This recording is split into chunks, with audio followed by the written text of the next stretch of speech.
Welcome everyone to season 4, episode 6 of the Cosmere Reads. Woo! Yay! What's going on? As always, and there's 96. 96. I know you're the one keeping track. Oh my goodness, I forgot. 98. 98. Okay, so I'm continue to be off by a couple for some reason. Episode 98. So I was doing so good for so long until I went to Seattle, and then I just got completely thrown off. And now I'm like, my cup for the night. I got a nice little china set with a horse riding on it because I thought, oh, that's pretty good. I like that. As a lover of tea, even though I'm not drinking tea, that's the first chapter recovering. So I figured I'd get a little tea glass for my cup. Good call. I like it. I like it. I have. I got to put the pinky out. What is this? This is nice. This is from the Hamilton musical. Ooh. So it's got like one of those like little plastic cup things you get from Broadway. Nice. This one is mine because it was within reach and it's technically a candle. Nice. It's a glass. Blueberry high pie, which is supposed to mask the odor of Shaitan's lettuce. Sorry, run that by me again. It's widowberry. Widowberry? Is that what you said? Blueberry high pie. Oh, blueberry. I thought you said widowberry. No, I was like, what kind of death berry is this? Yes. Oh my goodness. It smells amazing. And we do have a cup. You got a cup? Yep, I saw Londo had a Batman Forever one a couple weeks ago, so nice. I go with my Batman Returns McDonald's. Oh, well done, sir. Because I forgot to break out my other Batman cup. You just reminded me. That's right. My Batman Forever from the crappy movie. Well done, though. You got the good Batman cup. Good Batman. Cute. Yes. And if you're listening to the podcast later when it comes out, you might recognize a voice. And if you're watching, you might see a new face. We have just for this one night only, we have Joe from Cosmere Chronicles joining us. So welcome, Joe. Hey, everyone. Glad to have I'm you, Joe. man. Yeah. Tell us a little bit about your podcast and all that good stuff about yourself. We're Podcast. Same general idea as this one. I've read Cosmere before.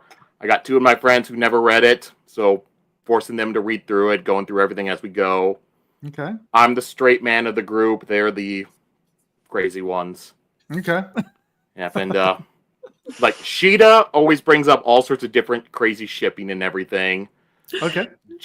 Justin typically tries to do a more serious, sometimes macabre tone with the story. Okay. And yeah, it's always like one of them comes up with the idea, the other one doesn't like it, and you get a little bit of bickering. Okay. Fun. That's good. Oh, yeah. I like that. That's fun. Banter's always good. Yeah. Although I didn't feel like that when we visited. Yeah.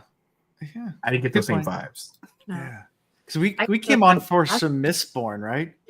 Yeah, it was towards the end came of for Hero of Mistborn. Ages. That's right. Yeah. And then Tree was on there a couple weeks ago for Warbreaker. Warbreaker. Yep. Solando has not read Warbreaker yet, so Right, which is the reason why I only watched the episodes up to a certain. I listened to a couple episodes, and then once you guys started going into the stuff I have not read, obviously yet. Yeah, and I've read the entire Cosmere except for Isle of Emberdark because I haven't finished it yet, but it's there. It just came out like 2 weeks ago, so I haven't been able to finish it yet. And Joe, are you wearing the Superman shirt for the movie, or it just happened? Oh, to be, yeah. Have you seen it yet? Superman 78. Oh yeah, I saw it twice. I've heard good things, so I'm looking forward to checking it out. So it feels like Superman. It doesn't feel like dark character. It feels like he should. Okay, good. Okay, good. Yeah, looking forward to that. My wife and I, she actually came home the other day. Is it yesterday? Yeah, yesterday. Came home from church and was like, "Hey, I've never actually watched through all the MCU like straight through. So like on date nights, do you just want to like stay at home and like watch MCU?" And I was like, "Sure." so for the next year, I think that's what we're doing for date nights. Is we're just gonna watch MCU stuff. So Marvel. I know it's not decent. The question is, are you gonna watch it? Are you gonna watch it in chronological order within the universe? Or are you gonna watch it in the order that the movies were released? Chronological in the universe. This universe? isn't Wheel of Okay, Time Ben Butler. No, it's not Wheel of Time. This is the Cosmere Reads. It's on the Wheel of Times channel though. So the Wheel of Reads channel. So you can stay around if you want to hear about Yeah. Cosmere. Absolutely. People probably got the book, notification but- like Wheel of Reads is live. Yeah. Monday nights is Cosmere. Tuesday nights is Will Reads. So Will Time. But tomorrow night, I don't think we're recording. We haven't decided yet. We'll decide sometime tomorrow. Chris is I think it's like it's a flip of the coin whether or not you can record. Well, Chris is out of the country and he missed last week, so we're like maybe, and we just finished a book, so we're like in that perfect space where if you take a week off, it's not big of a deal. So I might just take a week off. I forgot you guys just finished. We have just, Yeah. we just finished a book, so Which I one don't did know. you We finish? haven't decided yet. Gathering Storm. Ooh. Yeah, you're in it. Yeah, they're deep now. Oh yeah. Yeah, I'll give some opinions Yeah, about me- something me I've at that read before. Oh, well, Tress is something you can definitely give opinions about. It's easy to. Tress is fun. I like this book a lot. Yeah, It's just so It is. It's so lighthearted. I mean, it's got some grave, Yeah. serious tones to it occasionally, but it's a fun book so far. You know, the first time I read it, I don't know if I just wasn't paying attention to all the little Easter eggs of Cosmere stuff that's sprinkled into this book because I think I was just enjoying it as because this is the second time I read it. So I read it when it first came out as a secret project, and then I haven't reread it since. And when I decided to add it here in our reading order, it was because of an interview with Brandon Sanderson. He was like, "Oh, you can start with Tress," and I was like, "Okay, I'll just put Tress anywhere." And now I put it in. I'm like, "Huh." I don't know if this is the right place for it, but we're having fun with it anyway. Yeah, Well, I mean, there's some there stuff, it there's some is. references I blame- get. There's some references y'all know that I do not get yet. Yeah, I want to blame Brandon Sanderson for saying you can put it wherever you want. That's his fault. Damn it, Brandon. I mean, hell, in these chapters, he Brandon. literally says before Sazed released them. I Yes, was like, I heard Caesar too. Oh, I perked right up when I heard that. I was like, Yeah, oh, okay. yeah. Which is so interesting that he says you can start with this book. And I know they're just Easter eggs and they're throwaway lines, but at the same time, it's like if you read this first, like who the hell says it? Like what the hell is this? Like, what are you talking about? And who did he release? And what were they being imprisoned by? And Yeah. you know, Mhm. you get all the questions if you don't know, Mhm. right? Exactly. Yeah. Fun times. Fun times. Well, without further ado, I don't have much else to really talk about before we get going into these chapters. Because we have a lot of chapters to cover tonight, even though Tress chapters are super short. I'm sure we'll have plenty to talk about. Joe, as always, feel free to interrupt, ask questions, Oh yeah. add insight. As far as where we've read as collective up to, I don't know if you're up to the podcast, but Wave Kings is the only Yeah. Stormlight we've done. We've done some of the side stories in Arcadium Unbound and all of Air One of Mistborn and Elantris. Oh yeah. And a lot, I've listened too. to all of it. I listen to a lot of podcasts at work. Okay. So I'm Okay, fully nice. caught up on you guys.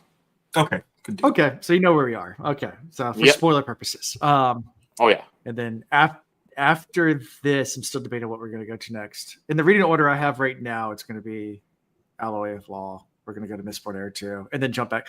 So what I'm thinking of doing is splitting Stormlight up and doing stuff in between to try to run Yep. somewhat chronologically with the Stormlight Archive because Mistborn Air 2 is happening at the same time as Oh, yeah. Stormlight. So That's also Yeah. kind of how it was published too. Was it was you had those kind of back and forth.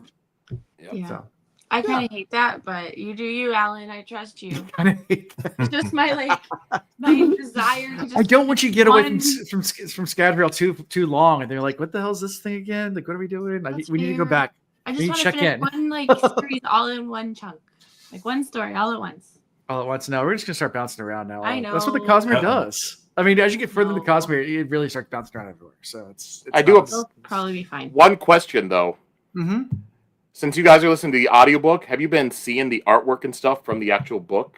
Mm-mm. Have you been I showing any don't of that? look up anything unless No. Alan approves it. Yeah. No, and Alan's Because just I'm always nervous Yeah. that something is going to be a spoiler. There Just in case, is so. some good artwork. do better, Alan. Share. Okay. Well, take that back, Joe. I do look at the artwork after we finish a book. Oh yeah. Then I'll Yeah, look just at the 'cause- artwork. The book just does like artwork in the middle and everything like that. That's pretty Yeah. cool. Oh, okay. Yeah. Only Gotcha. the Dragonsteel publication, the later Tor one, I think got rid of it. Oh. That's 6. But those ones are also cheaper. Yeah. It's like I know some of like the newer ones have lots of art in it. Like Yumi and the Midnight Painter has a ton of art. Oh, yeah. In it. But yeah, Is that the one you say it's like a graphic novel, or is that a different one? that's White Sands. White Sands? Okay. But Got it. that's all our work. It's a graphic novel.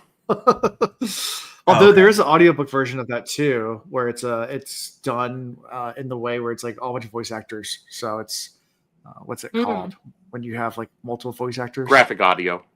Graphic audio. Thank you. Yeah. So they have a graphic audio version of.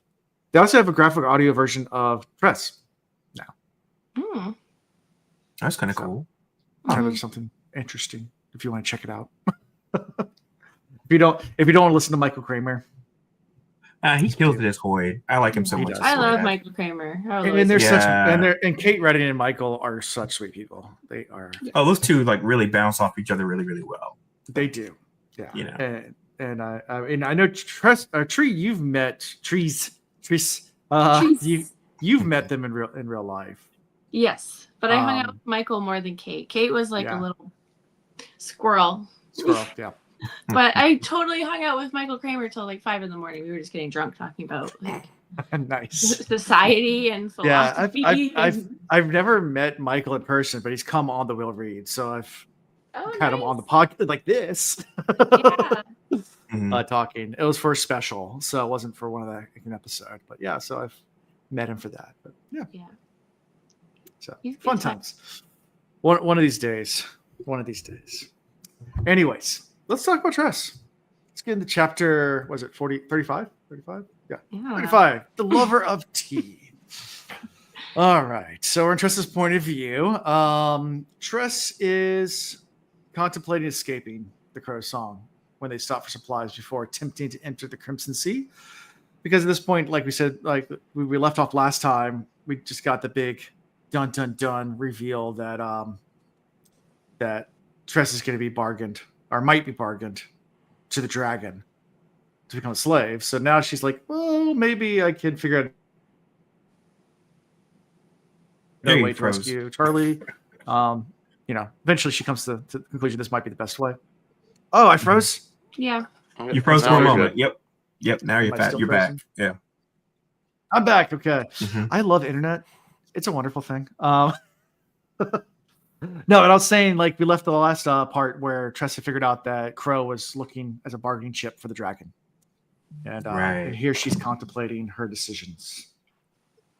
And that's Yeah, where it starts. and she feels demoralized because she thought she was, puppet master, Yeah. fading Crow out of position, and then realized that she kind of played herself, unfortunately.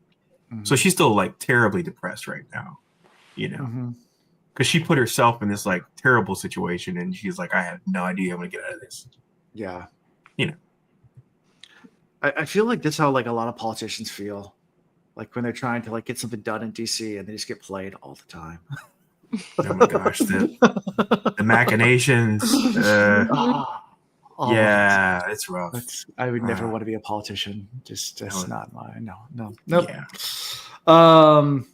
That's the only thing I can think of in real life where you have those kind of like conniving, like backstab. I know like TV shows make it seem like business has that. It might have a little bit of it. Politics, I think, has it the most. Maybe Or it's- Survivor. Maybe, yeah, but that's I also mean, reality TV. Yeah, reality TV, I would think all of Definitely that is. stuff is probably a lot of backstabbing and Yeah, but conniving and a lot of that's like led by the producers and oh sure, it's manufactured. more Yeah. manufactured. Mhm. And it's part of the game. Yeah, You go in knowing that. yeah, Which is the way I feel about politics. You go in knowing you're going to have to play that game, right? yeah. I mean, there's no surprises. You know It's what like you're some- doing. It's like some board games, like when you play Monopoly with your friends, and then everybody ends up hating each other by the end of the night because Exactly. Um, That's the reason why yeah. you never play Monopoly with friends. it's exactly. My wife and I have a rule that we're not allowed to play Monopoly in this house. You together. play Monopoly with acquaintances, never friends. Monopoly is fine if you don't add in house rules. You play by Oh my gosh. the exact rule on the box, it goes fine. You start throwing Yep. additional money in through, Here's Free the parking problem. and stuff? Here's the Oh my problem goodness. with Monopoly. That's so true. With my wife, though, she refuses to play the game. She wants it to be 100% chance, and she refuses to trade with anyone. She won't even listen to a trade. She won't do anything. It's just to roll the dice, and whoever wins wins. It's the most frustrating thing in the entire world because it's like, you get to the point where it's like the So point basically, of the game is trade. once the real estate's all bought for her, as far as she's concerned, it's game over. Whoever game has over. the most real estate, Yeah. because no trades are happening. Mm-hmm. Yeah, and So that we is- don't the play. possibility you may never actually get a monopoly of three pieces of property together. Yep. She refuses to trade. doing And I it was like that. I won't play yeah, with you. that game would Rough. never end because you never have houses Exactly. or hotels, so you're only ever paying like $20.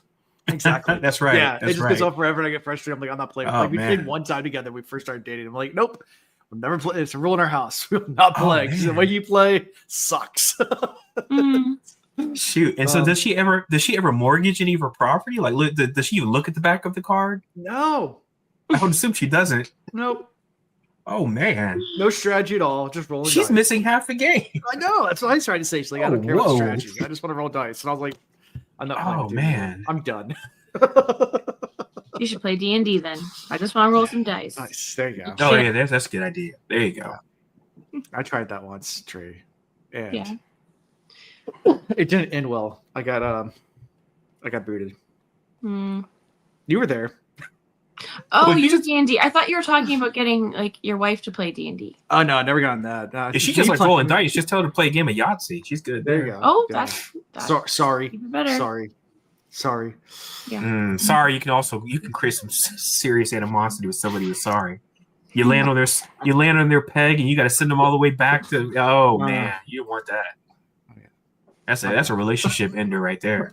Mm-mm. Well, anyway, back to Tress. So she determines that she is determined to rescue Charlie. So and Hoyd's the only lead she has at the current moment. So she decides that she's committed. She's gonna stick with the crew, and we're gonna go sail the Crimson Sea and try to figure it out. Mm-hmm. At port, she thinks about Charlie, meets her struggles, and pictures him in her mind. But she, while she's still struggling on whether or not to leave or not. And Crow then sends for her, informs her that Tress is not allowed to go ashore. So, dun, dun, dun. Yeah, Crow's onto her. Anyway. Yeah.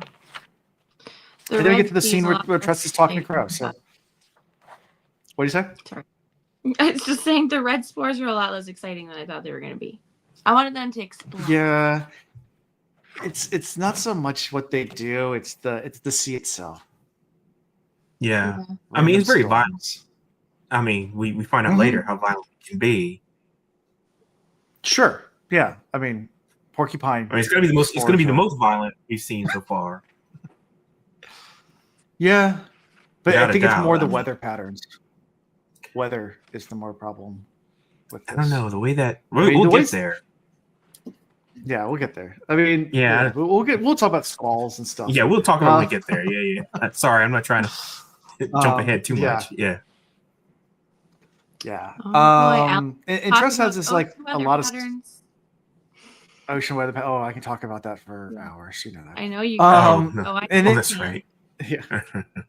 Crow and Tress have tea together. And yeah. Tress is also thinking about her life choices and how her life has changed and who she is now. Having one of those self what's it? Crises. Identity crisis. Yes, I did. I feel like she's having a self-pity moment or something, but what was Yeah, what was that the too. whole power move with the tea, talking about how great it was, then not offering any to her? What was that all about? Was that Being just rude, just rude. was that just a Mhm, skank just move, or I mean, you just Dink move. oh my goodness. Yeah, Crow's not a good person. Well, No. yeah, I He's mean, not a and the person. thing is, though, I keep waiting for there to be like some redeeming quality about Crow. Just something, that says, oh, I can align with her because she had a troubled childhood or something. And then, she's affected by the spores. And I'm like, oh, man, that's terrible. But she just keeps doing shittier and shittier Yeah. things. And I'm like, it's really hard for me when you to, meet people- Yeah. to have When any you meet type people of, like that in of real life- remorse for her. Yeah. When you meet people like that in real life, it's one of those things where you just go, who hurt you?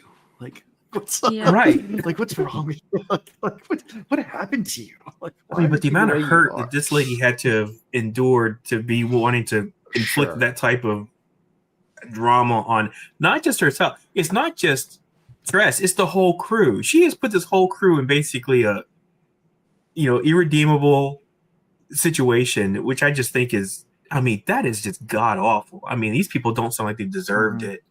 And by the way, without their knowledge, he's just tricked them all into basically signing their death warrants, essentially. Right. And I just, it's just, again, I keep trying to say, there's something about her where, we're going to be like, oh, well, she went through the thing and she suffered going through a battle, or there's nothing right now that they could tell me about her backstory that's going to make me feel like, yeah, she's got a good side to her. Nothing so far. Nope. Well, nothing so far. Yeah. Well, Brandon, he has written just irredeemable villains before. Straff Venture had no positive qualities. Mhm. Yeah. Yeah, that's true. I mean, that's one too where I kept kind of hoping. I was like, I mean, of course, the whole House Adventure was kind of like jacked. I mean, all around. Ellen was a good egg. Ellen. Yeah. Ellen seemed kind of one note to me. I wasn't really a huge Ellen fan, but But he was a good egg. You don't have to be a fan of him. Yeah, he was. I mean, he wasn't like bad, bad dude. He had all just good intentions for humanity. He did. He did. Yeah, he did. So as they talk more, Crow then reveals to Tress that she knows about the cannonballs, but Laggard hasn't caught on yet. And Tress explains that I'm just trying to. My interest wasn't keep protecting the crew for current dead runners, and she also, I think this is where she reveals that it's a quest. She's on a quest to rescue a friend. Yeah. Yep. And Crow's kind of like amused by all this. It's like, so you want to save the crew to go sail the Crimson Sea? And she's like, what's this whole thing about Crimson Sea? Like, why is it so dangerous? What do the spores do? She's like, oh, it's not the spores. It's the weather patterns. Like everywhere else, like the weather's very predictable. Not in the Crimson Sea. It's it can come from any direction at any time, and the rain can just come. Whereas like there is rain in other parts of this world, but they follow very, very regiment weather patterns. Right, like rainy seasons or something. Yeah. I mean, it reminds me a lot of like the trade winds. Like when I've done a lot of ocean sailing, and when you're sailing the trades, it blows from the same direction all the time, year round, very consistent. It's just the exact same wind speed all the time, same direction, never changes. And then you get down towards the equator or up where we live in the horse latitudes, where all the wind's kind of swirly and it doesn't really follow any kind of pattern. It can come from literally anywhere, especially down the intertropical convergence zone, the ITCZ, where the two trades are either side of the equator. In there, it's any direction, anytime, storm might just roll through. So I picture the Crimson Sea is just on the equator. That's my at least my thought process if I compare it to Earth. It's the part of the world where just anything can happen. Keep you on your toes. Like Florida. Like Florida. Yeah, like Florida. Florida with those again. I know I've talked about it before. That but you can set your every day. But you can set your watch to afternoon thunderstorms. You can set your watch to the thunderstorms in Florida, but they happen every day. They may last an hour, they may last 2 hours, but 3 o'clock every afternoon in Florida. Yep. And it's a thunderstorm, and it's like big fat drops, and then it's just gone. Yep, just like that. Yeah. Yeah, but it always comes from the same direction because that's closer to the trades. So it always comes from always comes across Tampa, across to Orlando, off to the East Space Coast, and then off to sea. Right. It always comes from the exact same direction. Like whereas like here, like we live in Virginia, like storms can literally like the wind can be blowing consistently from one direction all day long, and then the wind will stop and a storm will come from the exact opposite direction. Yeah. And that happens when we're racing sailboats more often summertime than not, and you'll see boats get destroyed by it because they're all have their different sails up, like going downwind. All of a sudden, this wall of wind comes from the opposite direction, and there's just mayhem and chaos. Oh, fun. Like Florida. Like Florida, yeah. Mhm. But not the What weather fun. patterns, just like the whole thing. Oh, Yeah, we knew yeah. what you were going with, Tree. Okay, cool. Yeah. We Fun we times. we're picking up what you're laying down. Perfect. So yeah. So random squalls that just pop out of nowhere and go in random directions, and yeah, which doesn't make it too safe. And I guess the spores activate. The red spikes. Talked about it a little bit. They're like crystals, and they punch holes through everything. So, not quite like the verdant sea where it's like vines and it wraps around it and tears things apart that way, but it'll punch holes in everything. Mm-hmm. It's spiky, sharp things. Yeah. Yeah. Yeah. But and then Tress says, "What about the Midnight Sea? Does it rain there?" And they're like, "No, it doesn't rain there, but the Midnight Sea is full of monsters. Like their spores create monsters, and the sorcerers control all the monsters. Which, we already know the spores create midnight essence. So I guess inside that sea, there's just tons and tons of monsters going around everywhere. Yeah. Right. Which now makes me waiting very patiently for when Tress controls a crap ton of monsters and when Sorceress controls a crap ton of monsters. And it's an epic battle royale of monsters. Mm-hmm. That's what I think is going to happen. That sounds like a Koloss army fighting a Koloss army. Yes, Oh exactly. my goodness. It'll be one set of black balloon animals against another set of black balloon animals. I'd rather hear about that than the loose skin Koloss fighting each other. Ugh. Yes. Things are nasty. It's basically like just two wild, crazy, flappy arm guys outside a car dealership, Oh, like yes. whacking against each other. Like, Wacky waving inflatable arm guys. That's all it is. Well, Yes. Uh-huh. At least if you have the Koloss battling each other, they're not going to be super dehydrating you as they fight. Oh, that's true. I forgot that happens. Damn it. Yeah, that's the rough thing for. Okay, well, Yeah. maybe my theory Tress. is not quite good then. Yeah. It'd be fun to see, though. Well, she can. I'd She still like just to see needs to Wacky. have a lot of water. Mhm. Yeah, like have a bucket Mhm. nearby. She could just, what if she's just like in a bucket or in a barrel? Like she knows a lot about barrels. She Oh, does. what if she's You know? floating in one of those like sensory deprivation tanks? Ooh. I think she would need to see. Maybe she doesn't need to see because Nah, like, the I rat think should need to see. I don't think she would need to. I think she would see through the eyes of whatever she's controlling, right? Just needs a big pool. Because that's the way it Water works. When she swimming. turned into the other thing, when she turned into the mouse type creature and she saw the page, the pages in the diary, I wonder if that would work. Yeah. Interesting question.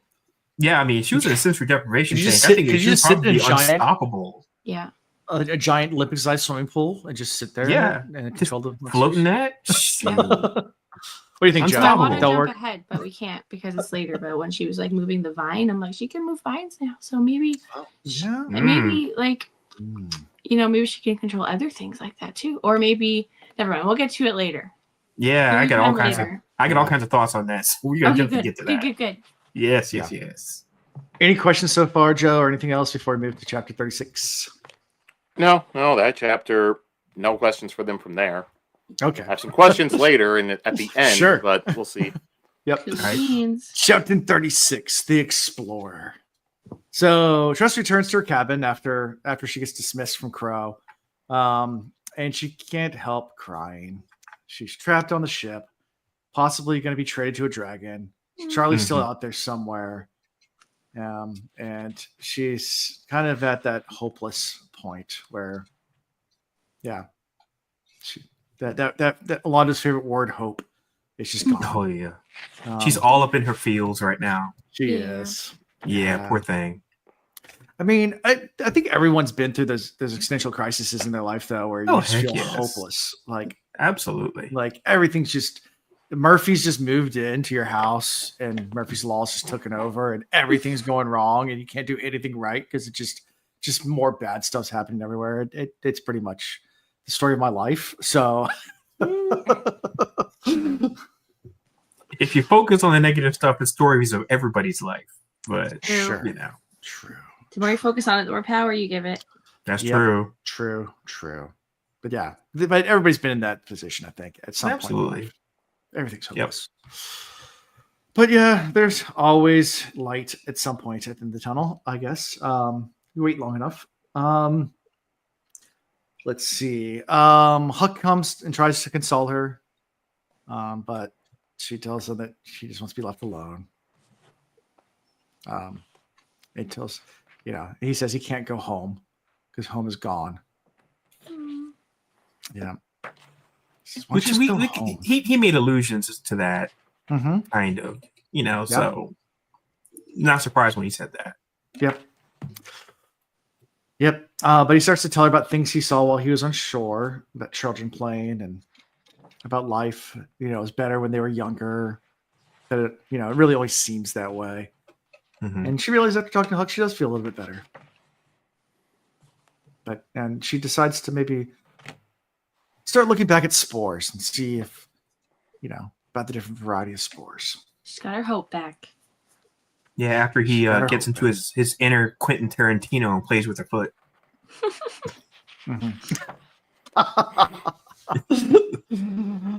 says he's going to go bite some toes, and then he realizes, no, she's the one making herself depressed, and then he bites her toe. Yeah. The third stinkiest part on a human. Third stinkiest. Yes, third stinkiest. Third stinkiest. Yeah. But what do you think the number 1 and 2 are? I think you just said it.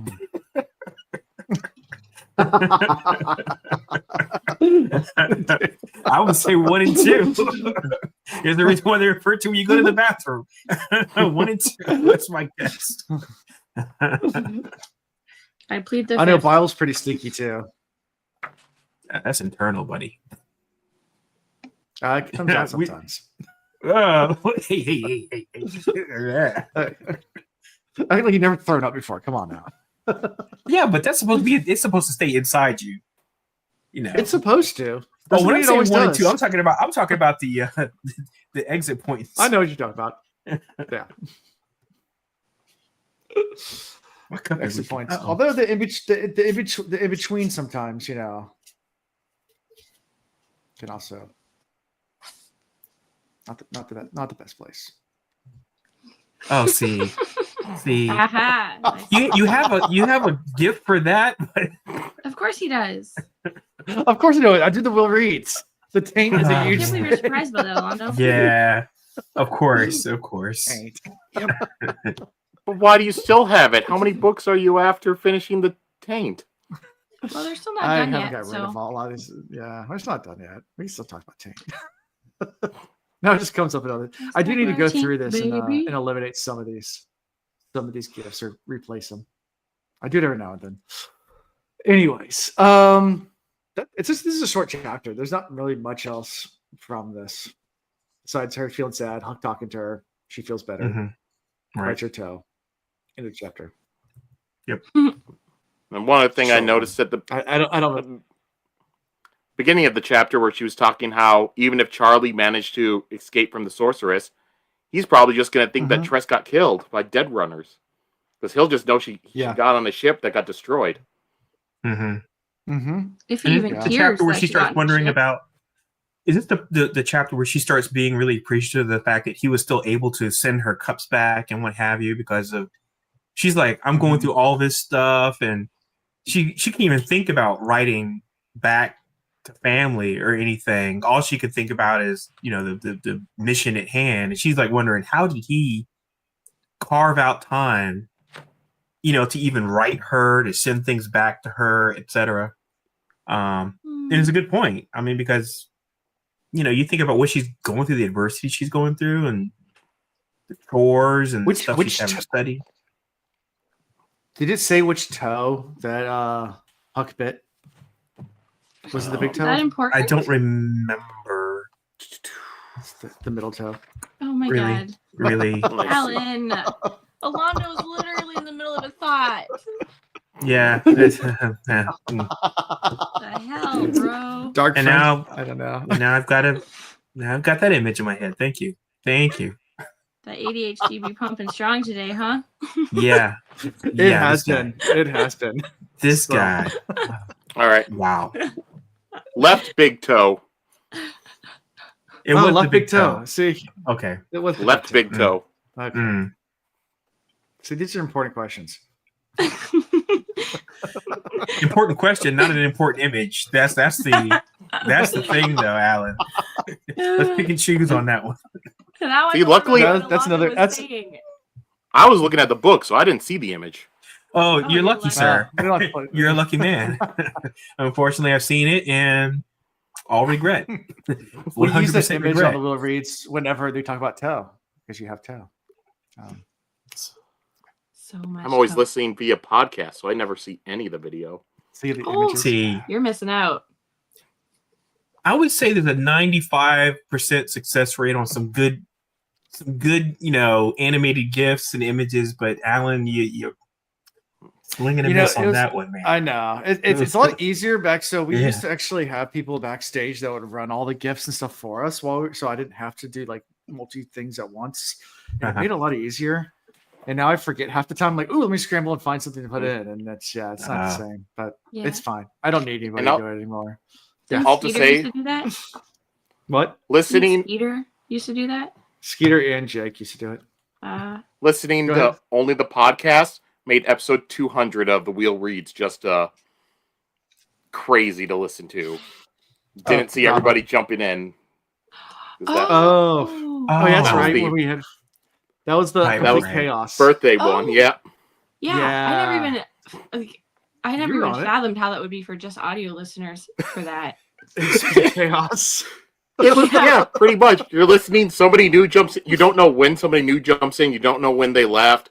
Chris kept at times trying to get it back on track, but nobody else was Oh, doing Chris. that. Nobody else is caring. It was funny. It was chaos. It was like our first ever the holiday stream or something like that. The first one we did with the Twat cast. No, it wasn't the holiday stream. It was the Twat castathon for the charity Oh yeah. where we did this with the reads, and I had just mass like because Zoom was a new thing. It was during the epidemic. It was during the pandemic, so everyone was doing Zoom stuff. So Zoom bombing was a thing. So I had scheduled all these different creators just to randomly pop in while we were trying to do something, and it just turned into utter chaos for an entire hour. It was It was a awesome. whole lot of it was a lot of fun. And I then- don't think that those holiday streams are those are not audio only. no, there's they're too not. much Those are video. meant to be on video. There's Yeah, too much those are- visual stuff going on. There's no way you can do that audio. No. But that was what we did for that. It was a lot of fun. But it was funny because Chris didn't know that I didn't let Chris know that I was doing that. So Chris was actually at church setting up. I remember that. Yeah, you remember this? He was setting up for like a church service, and he's in the church, Yes. like walking around on his cell phone. And meanwhile, we had like Nablus and Weaver Kappa Sadai, who's in Mhm. total drag, like just like Yep. and Chris is walking around church. Nice. It was fantastic. Oh, those were the days. The good old days. Mm-hmm. Anyways, hi Irish. Irish just shut up and chat. And light Hi, bulb fool. Iris. Yay! Hey guys. Hi. So chapter 37, the scholar. So Tress is looking through Weave's things. Just trying to figure out how to be better Sprouter. Mhm. And she's looking at the new determination, trying to, figure everything out. His notes are completely disorganized, kind of like my gifts. And she finds some diagrams of cannonballs, instructions, and things like that. And she starts trying to think of like ways to use the spores in a more unique, better way. So, normal cannonballs are made with 3 different types of spores, and they're created with time, so they burst of water, over the spores at the right time, so it sprays everything out at the right time. But Tress tries to figure out, is there any way to make this kind of like more of a bullet, where on impact it would go off versus a timed reaction. So she's trying to think outside the box a little bit. Mm-hmm. Yeah, she's basically reversing the concept Mm-hmm. where it's using a projectile to ignite or to basically create the explosion, and now she wants to turn it around and have the explosion Ignite, yeah. force the projectile out. Right. But needs it to be in some way or another where the tip actually hits whatever the object is first. Right. And then that actually creates the chain reaction. So that way it creates the impact that creates the explosion, essentially. Right. Yeah. I mean, I like the way she's thinking about it. And then she's like, and then she puts two and two together. It's like, oh, a flare. Flare gun would, be the best way to do that. And then she realizes that Weave's notes aren't really Weave's notes. That some of those notes, she said, it looks like somebody else's discoveries, right, that are being built upon. Yeah. We don't know who that person is at this point in time, but right, yeah. Which makes me wonder: is like, was it Weave's predecessor, or where did these notes come from? I'm curious about that. Yeah, when we were in high school, we used to be really into building potato guns. That was kind of our hobby in high school, Ian and I. But then we tried to create new projectiles that would have fun effects. So like we tried to figure out a way that we could shoot something that would explode on impact. But then once we started designing it and everything like that, we realized we were just designing a pipe bomb. So we stopped because we realized that we'd probably get arrested for it. So we got some pretty cool ideas though, like using like the strike anywhere match heads and breaking off a bunch of them, putting in a rubber cap in the front, and then shooting it out, and then it would hit, ignite, and boom. We kind of did that with model rockets when I was growing up. Yeah, so we took model rockets and we were like, hey, what if instead of actually shooting a rocket up, what if you could kind of turn it into like a gun type projectile kind of? And we started doing the same kind of stuff. Same stuff. Same stuff. Yeah. Fun model rocket engines. I mean, you could do a lot of stuff with a model rocket engine, and that delayed action where it burns through and then it shoots out the other side. Yep. There's a lot of fun things you can do with model rocket engines. So we did the same kind of stuff though. Oh yeah, all sorts of fun stuff. But yeah, the designs we were coming up with, we realized we were just making pipe bombs. We're like, yep, let's not do that because I don't want to get arrested. So yeah, it wasn't for that. Smart decisions you both. One of the few smart, but we did tons of dumb decisions too. So it makes up. For every one smart decision we make, there's 5 dumb ones we made. Yeah, so that sounds about right. It was not equal. That's how boys work. Yeah. So she's interrupted at some point while she's thinking about this by Fort, who brings her dinner. And wants to check in and see if she's all right. And she asks that now she's the sprouter if she can have non-leftovers, and Fort's like, this is what everyone eats. Yeah, she comes to that realization because she's like, oh, it looks like he brought her the scrapings from the bottom of the pan, and he was like, no, I saved this for you from the beginning, and she was like, wait a minute, this is what everybody's eating. Oh man.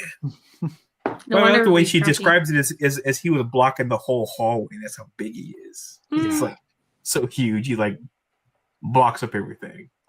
Yeah. And then this is where we learned that Wee was actually the cook. But after We've died, everyone tried, and Fort's was the most palatable. So they're like, yeah, he didn't make everybody sick. Yeah. Which cooking on a boat is hard. So I will say that you get really creative with recipes when you're at sea for a long time. That's anything. I mean, that's camping. Yeah. You do anything where it's like you take a limited amount of ingredients. Yeah. And you got to get inventive. I mean, when I spent time at sea, we mostly canned foods and dried foods because everything else rots, and you can't have fresh meat. You can't have fresh produce because it goes bad in like 2 days. Yep. So lots of canned foods, lots of pasta, a lot of salted things, lots of rice, lots of pasta, lots of canned foods. The thing is, once the canned food started going bad, you just had to use whatever is about to turn. So like if a can's a little older, because at sea and salt water, those cans tend to rust really fast. So if something's been kind of a little bit too long on the shelf, doesn't matter. That's going in the stew, no matter if it fits the meal or not. We had some really interesting meals. It's like, I don't know if I want to eat that. Yeah, we had to put it in. We're putting pickled beets in there. Like, that's gross. like that's what we got. We're not going to waste anything.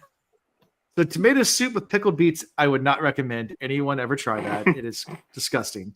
I know we had this conversation before. We were talking about MREs, and MREs, how disgusting those things are. Speaking of which, back in the day, those things came in metal containers, and they learned the hard way about that too. when there's a lot of salt Mhm. water, it basically eats through Mhm. everything. So they started putting that funky puke green plastic container they put Yeah. everything in. And of Right. course, and they like no light penetration, because that was the other problem they had. They put in certain plastics and they didn't realize the light penetration would actually accelerate like any microbes or something that was in the actual packet to grow. So then they make it like really opaque and whatever. Hemorrhoids is a very fascinating Yeah. story, by the way, how they got there. Yeah. But my gosh, all of it's terrible.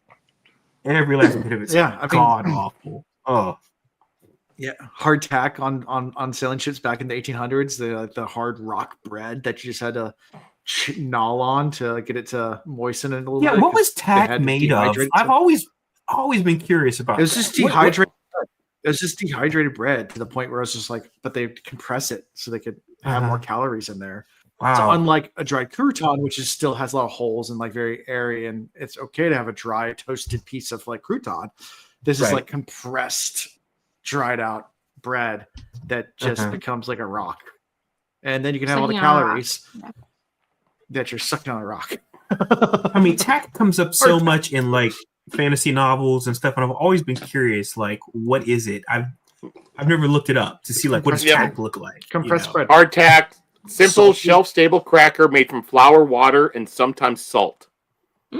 Sometimes salt. Holy cow! It's just flour But and it's water. shelf stable. So Yeast. basically, That you sounds like can make basically bread glue. that lasts forever.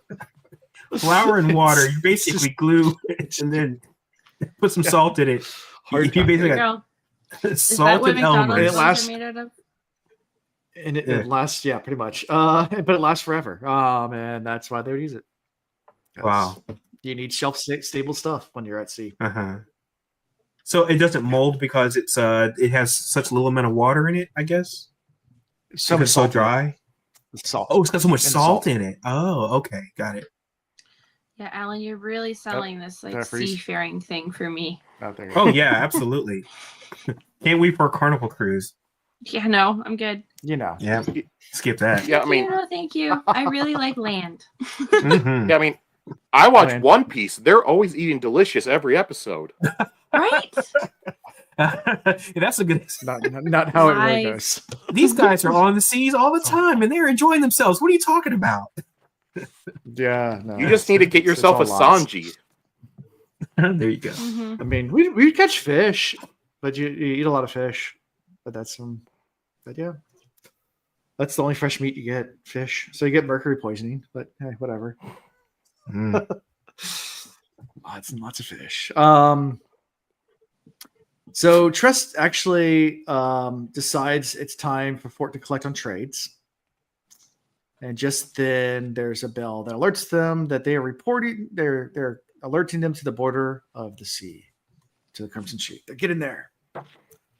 Get into the Crimson Sea. Yay. Which is very short lived. We'll get to that next. chapter. You did it. Yeah. Anything from this chapter before we move to the next one? I'm trying to remember where Okay. the line rhymes with Bob comes up. Was that in this chapter or the last chapter? I can't remember, but I like that line. I was gonna make my name this week Doughboy rhymes with Bob, but I don't remember that line. yeah, he said it's as rare as rhyming with Bob. Think about it. And he's doing it, as Hoyd, and he says that. That's I was like, Yeah. I was like, there's a lot of words that rhyme with Bob. And I was like, I thought he said bulb. B-U-L-B. did he say bulb? That's what I think. Okay, because I listened to the line twice because at first I was like, is he saying something else? And I listened to it again. It's like Bob. I was like, knob? Sob? Yeah, I mean, all the things, Yeah, no, I thought it was bulb, but Corner someone of If the was it's Bob. bulb, then okay, that's something completely different. But that could have been a pronunciation thing and the way he did it, because he did it in Hoyd's voice. Yeah. Yeah, so. It seems like Joe's on it. He's gonna look it up for us. There you go. I do not. 'Cause he's I'm trying to look. I do not remember when that happened. I okay. don't remember what chapter. It stuck out. It was one of these. It's but again, I'm going off the audiobook, so Yeah. if you if you get the text, let me know. I'm curious. Yeah. Anyway, that was one of the standout phrases, and of course the other one that I was excited about was when I heard the term Blabberhands. I had to make that my name.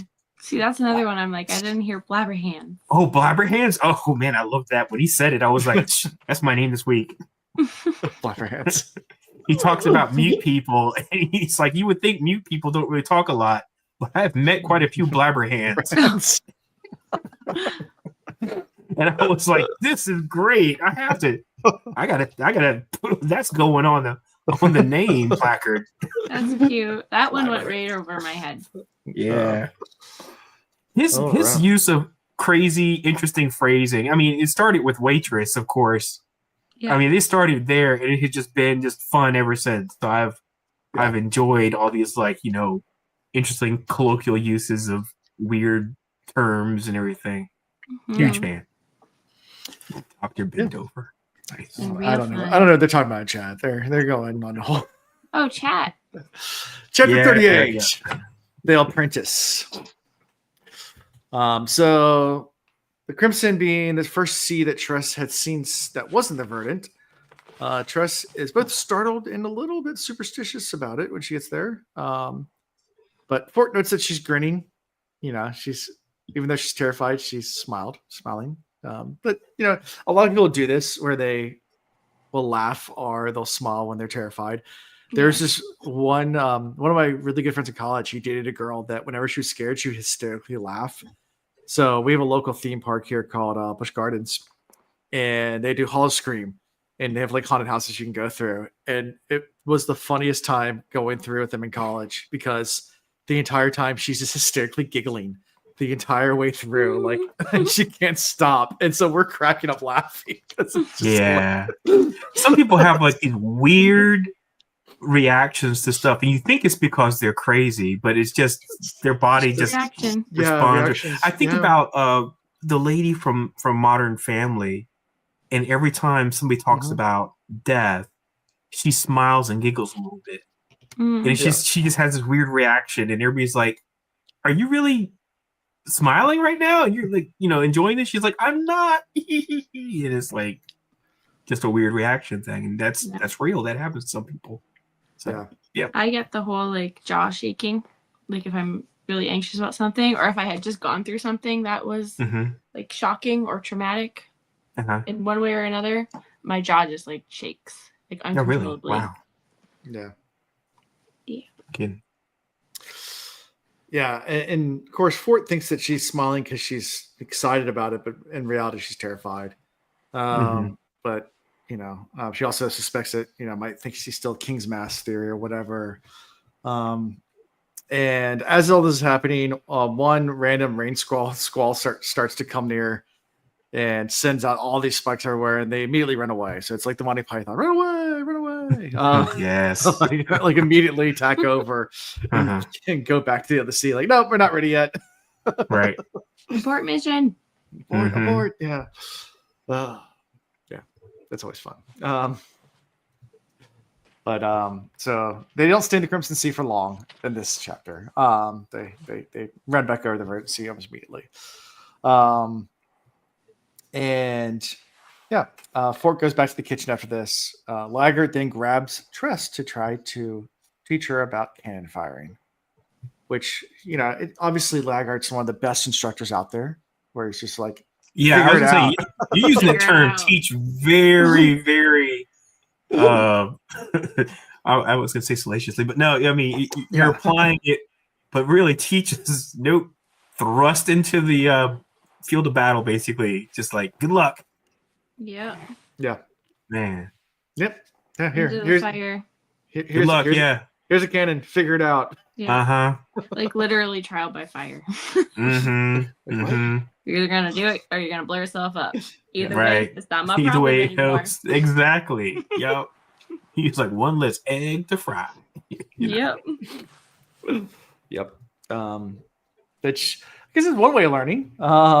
So she struggles to try to, they put the little float out the back so they can shoot at it. Which that in sea times, maritime, that's actually how they used to practice doing shots. They would have a ship tow a target, and you practice at that. And there's actually a famous story of the Russians when they first created a navy in the 1900s, where they did the same thing and there's such bad aim that they sunk the ship that was towing the target. It's the target literally just started like hammering the ship that was towing it. Wait. They're on the back of the ship and they're shooting at a target that's being towed behind the ship. Mm-hmm. How are they hitting the ship that they're? No, there's a different ship. But this is with the Russians. There was a different ship towing it. There's another ship trying to shoot the target that's way behind. Oh, I'm talking about the Russians, and they end up sinking the ship. Okay. Not in this world. In this world, they can't do it because they're by themselves. My but gosh, yeah, that is the dumbest thing I think I've ever heard. That is, that's like shooting yourself in the foot. Pretty much. I mean, of course, I had a cousin that did that, so I mean, I know it happens, but still. Oh my goodness. Really? You have a cousin that shot themselves? I have a cousin. Oh my shot god. himself in the foot. Wow. Yeah, this Toad character. Yeah. Yeah. Well, at least shooting yourself in the foot is better than Plaxico Burris shooting himself in the leg. Oh my gosh, Plaxico, that's right. And then got arrested for it because he was illegally carrying that firearm in New York. He was brilliant all around. Yeah. So, yep. He walks her through the basic mechanics of loading it, but then like pretty much says, "Here, go shoot. Take 5 shots a day at the target buoy. Once you can start to hit it by your second shot, then you got it pretty much down." Mm-hmm. And she thinks about the flare gun, and asks him if she could practice with that, but he dismisses the idea. Like, no, like shoot the cannon. Yeah, but she gets an idea, and she's like, if I shoot a shot, I'm sure Anne will come out. And sure enough, yep. Anne pops up like the first cannon shot, like, so she cannons. It's like I can imagine her popping up like a lemming. Hey, just like a lemming. Yeah. We're shooting guns, aren't we? What? Huh? Yep.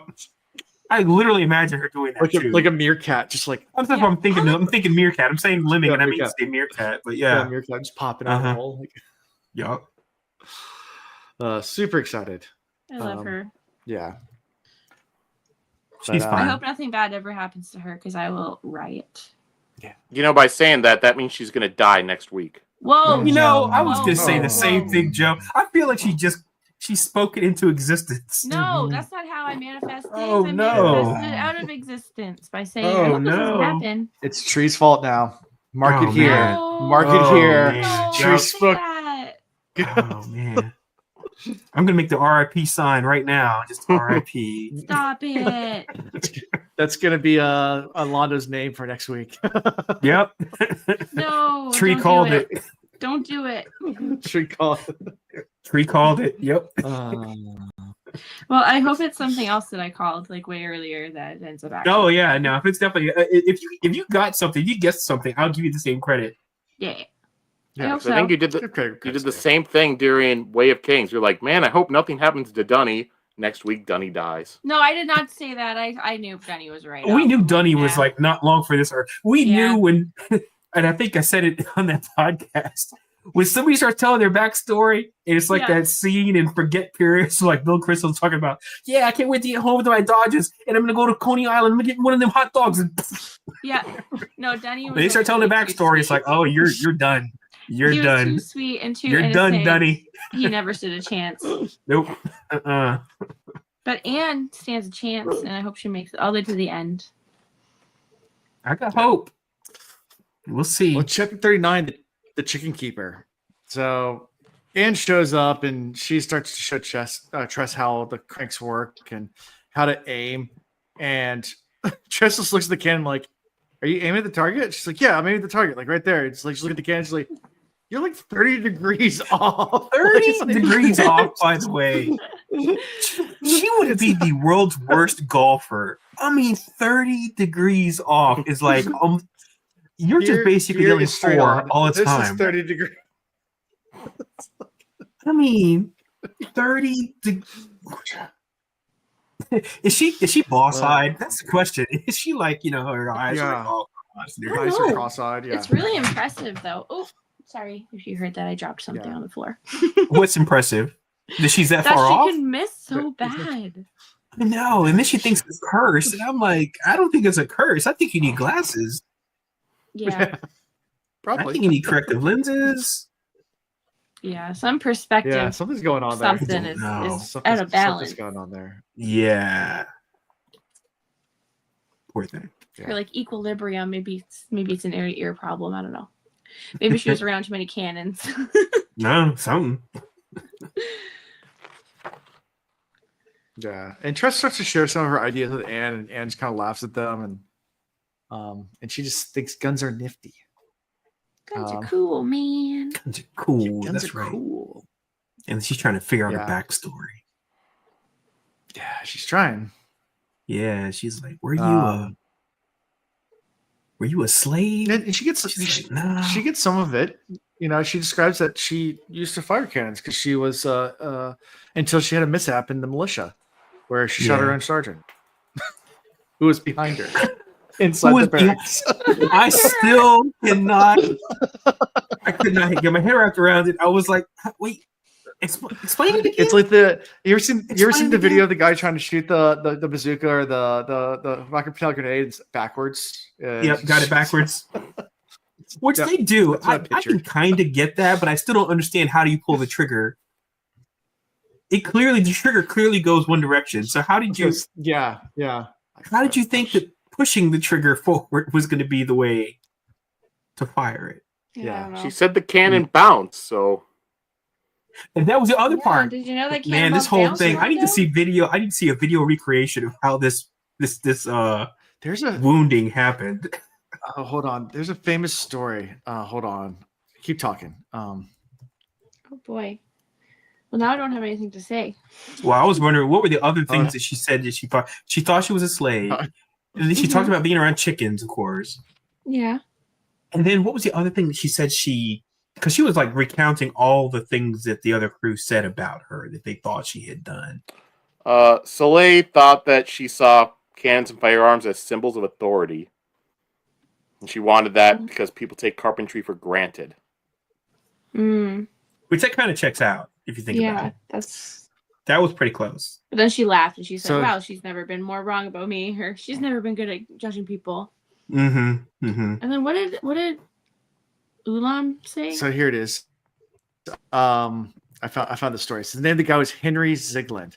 So just talked about just a random weird coincidence. During Civil War, he was in a battle in Texas, got shot, and the bullet went through him and lodged itself into a tree, and survived the wound.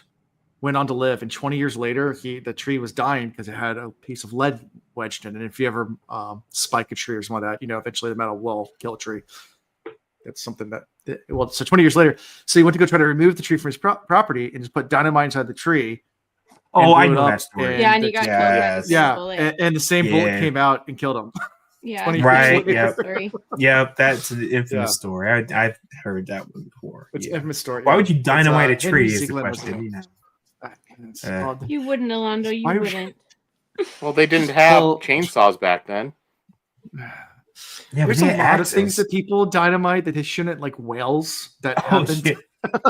I mean, heck, dynamite fishing is a thing, and that's a thing. I mean, but there's that whale that washed up on shore, and they couldn't figure out how to get rid of the carcass, and they stuck it full of dynamite. Yeah, that was on a news story. It was on a news story. Infamously, yeah. Oh my gosh! There's chunks of whale. Rain of whale chunks. And Tree, you wanted to know Ulam's reasoning for why Anne liked guns? Yeah.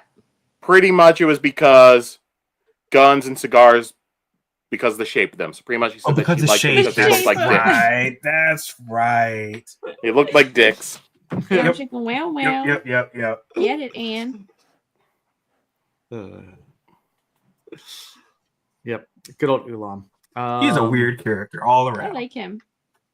I think he's great for comic relief. Not as good as Boy, but he's pretty good. You're gonna love a good Contra. Just showing it randomly in the the story. Is this the chapter where he says they've been getting weird since Sazed released them? Yeah, that's when Hoyd says that. He's talking about the Contra, and he's like, right. And he's talking about the Contra. Is this the part? Yeah, I think this is that part. Yeah. Right. Yeah. Yeah, but I perked up immediately when I heard Sazed. I was like, Sazed? What? Yeah. Sazed. What? Okay. I know, me too. Yeah. Because I know, Alan, you're the one that told us, because I thought he was a Conjure before, and you confirmed it for us. Yeah. Well, we hadn't it makes it seen- pretty obvious as the chapter if you read it as we go further and further along. But even from like the very beginning, when he talked about kind of the way that shape and all that kind of stuff, and I was like, yeah, this guy sounds like a conjurer. So as it goes along, it's just like makes it irrefutable. Think he'd be anything else other than a conjurer. Right. Yeah. Yep. Yeah. So at this point, this is also when I guess. Let me see. Sorry, errors coming up. When Anne starts taking aim and Tress, significantly adjusts it. And Anne's actually deeply grateful because no one's actually taking the time to help her adjust her aim. Right. Because again, she thought she was cursed this entire time. Right. And then after she tells her, hey, you're 30 degrees off, and then she actually fires it in the general vicinity where she was trying to aim, she was like, oh, I just don't know how to look straight. Yeah. In return, Anne tells Tress how to get a flare gun from Fort. Yep. Yeah. And Tress reflects on how holes in people are filled, can be filled by simple things. Holes and people. Yeah, holes in yeah. She continues to practice, and the ship starts to reapproach the border to the Crimson. And that's how we end this chapter. Yep. Any other thoughts? Well, one thing in the hardcover book, between this chapter and the next chapter, does a cool thing that I noticed. Because like each page, top and the bottom, had a little green symbol. Chapter headings were green with a bunch of vines. Once again, to the Crimson Sea, switches from green symbols to red. Ooh. That's cool. Chapter headings then are just like red, like more spiky things. Okay. That's fun. So it gives it that vibe. So you know what you're getting ready to get into. I like it. Yeah. Can we see the picture of it on? Well, there was first between the two chapters. There was that. Ooh. Oh wow. It's pretty. Yeah, and like chapter headings before were Green. Okay. Green and vines. like vines, basically. Mhm. Yeah. you can't really see it well, but just a little bit of red Just a around the spiky circle. thing. Red. Okay. Got it. Okay. And looking at it, looks like it gets bigger each chapter. Ooh. Oh, interesting. That's interesting. And yeah, first time when I went through this, I listened to audiobook, so it's not until this time I went back to it that I noticed all this color stuff. Yeah. Very fun. cool. Always the fun little details. I need to buy more of the hard copy books. I have a few of Cosby. I have everything on audiobook, but I don't have all the Yeah. books. I've been wanting to get all the books too, and then I'm like moving. We're literally moving next Monday, by the way. So I might not be able to podcast next Monday. Okay. Got it. But Cool. I'm like packing all my books, and I don't have that many books. I have like one little bookshelf, and I'm like, this is too many books. And I still want to buy more books. Yeah. When I move, I'll be like, yeah, I can buy more books again. And it's like, eventually you're gonna have to move again. Yep. We Damn have paper bricks. books upon books upon books at our house. Yeah. We gave away a ton of books last year just because we needed more room, and our bookshelves are still full. Like I went and put up like fold out tables in the front, like by the sidewalk, by the road at our house, and filled 3 tables full of books, and put a post out in our neighborhood Facebook group saying like, anyone wants free books, come by and grab them. And probably people took about two tables worth of books from us, and our bookshelves are still completely full. You can't fit another book in. It's crazy. We just have lots of books. Yeah, There's books up the attic and boxes. There's books everywhere in our house. Yep. I've got a bunch of. Sorry, go ahead. I've got a bunch of books, a bunch of manga, and then just bunch of bins filled with single issue comic books. Ooh. That's me too. I got comic books everywhere, but it's kind of like my side hustle though. That's the reason why I have the comic books. But books, it's all either audiobooks or ebooks. Mm-hmm. So luckily, I don't have like a big footprint of books. But the comic books, that's the main thing. Especially once I slab them, they take up a lot of room once you slab them. So, yeah. I listen to a lot of audiobooks, but there's some like the Star Wars books where I can't get audiobooks of that because they're all abridged. Yep. Oh, that's right. Because you have all the ones from the 90s and 2000s where they were made at the time where they're trying to fit them on cassette tapes or CDs. So they had to cut down these books to 3 hours where some of them they've re-released in the past number of years unabridged, and they're up to like 10 hours. Jeez, and there are so many of those books, but there are. I didn't realize how many of those books are out there until I went to like one of those Wikipedia sites. They had like all the Star Wars books. Yeah. There's a whole bunch of books I had never even heard of, and I was like, sure. "Holy crap!" There's a lot of these things out there. So, And to anybody out there who's read them all, I salute you. That's an amazing feat. Dedication. Oh my gosh! Yes. Yeah. Holy yeah. I'm in the middle reading all the stuff after Return of the Jedi.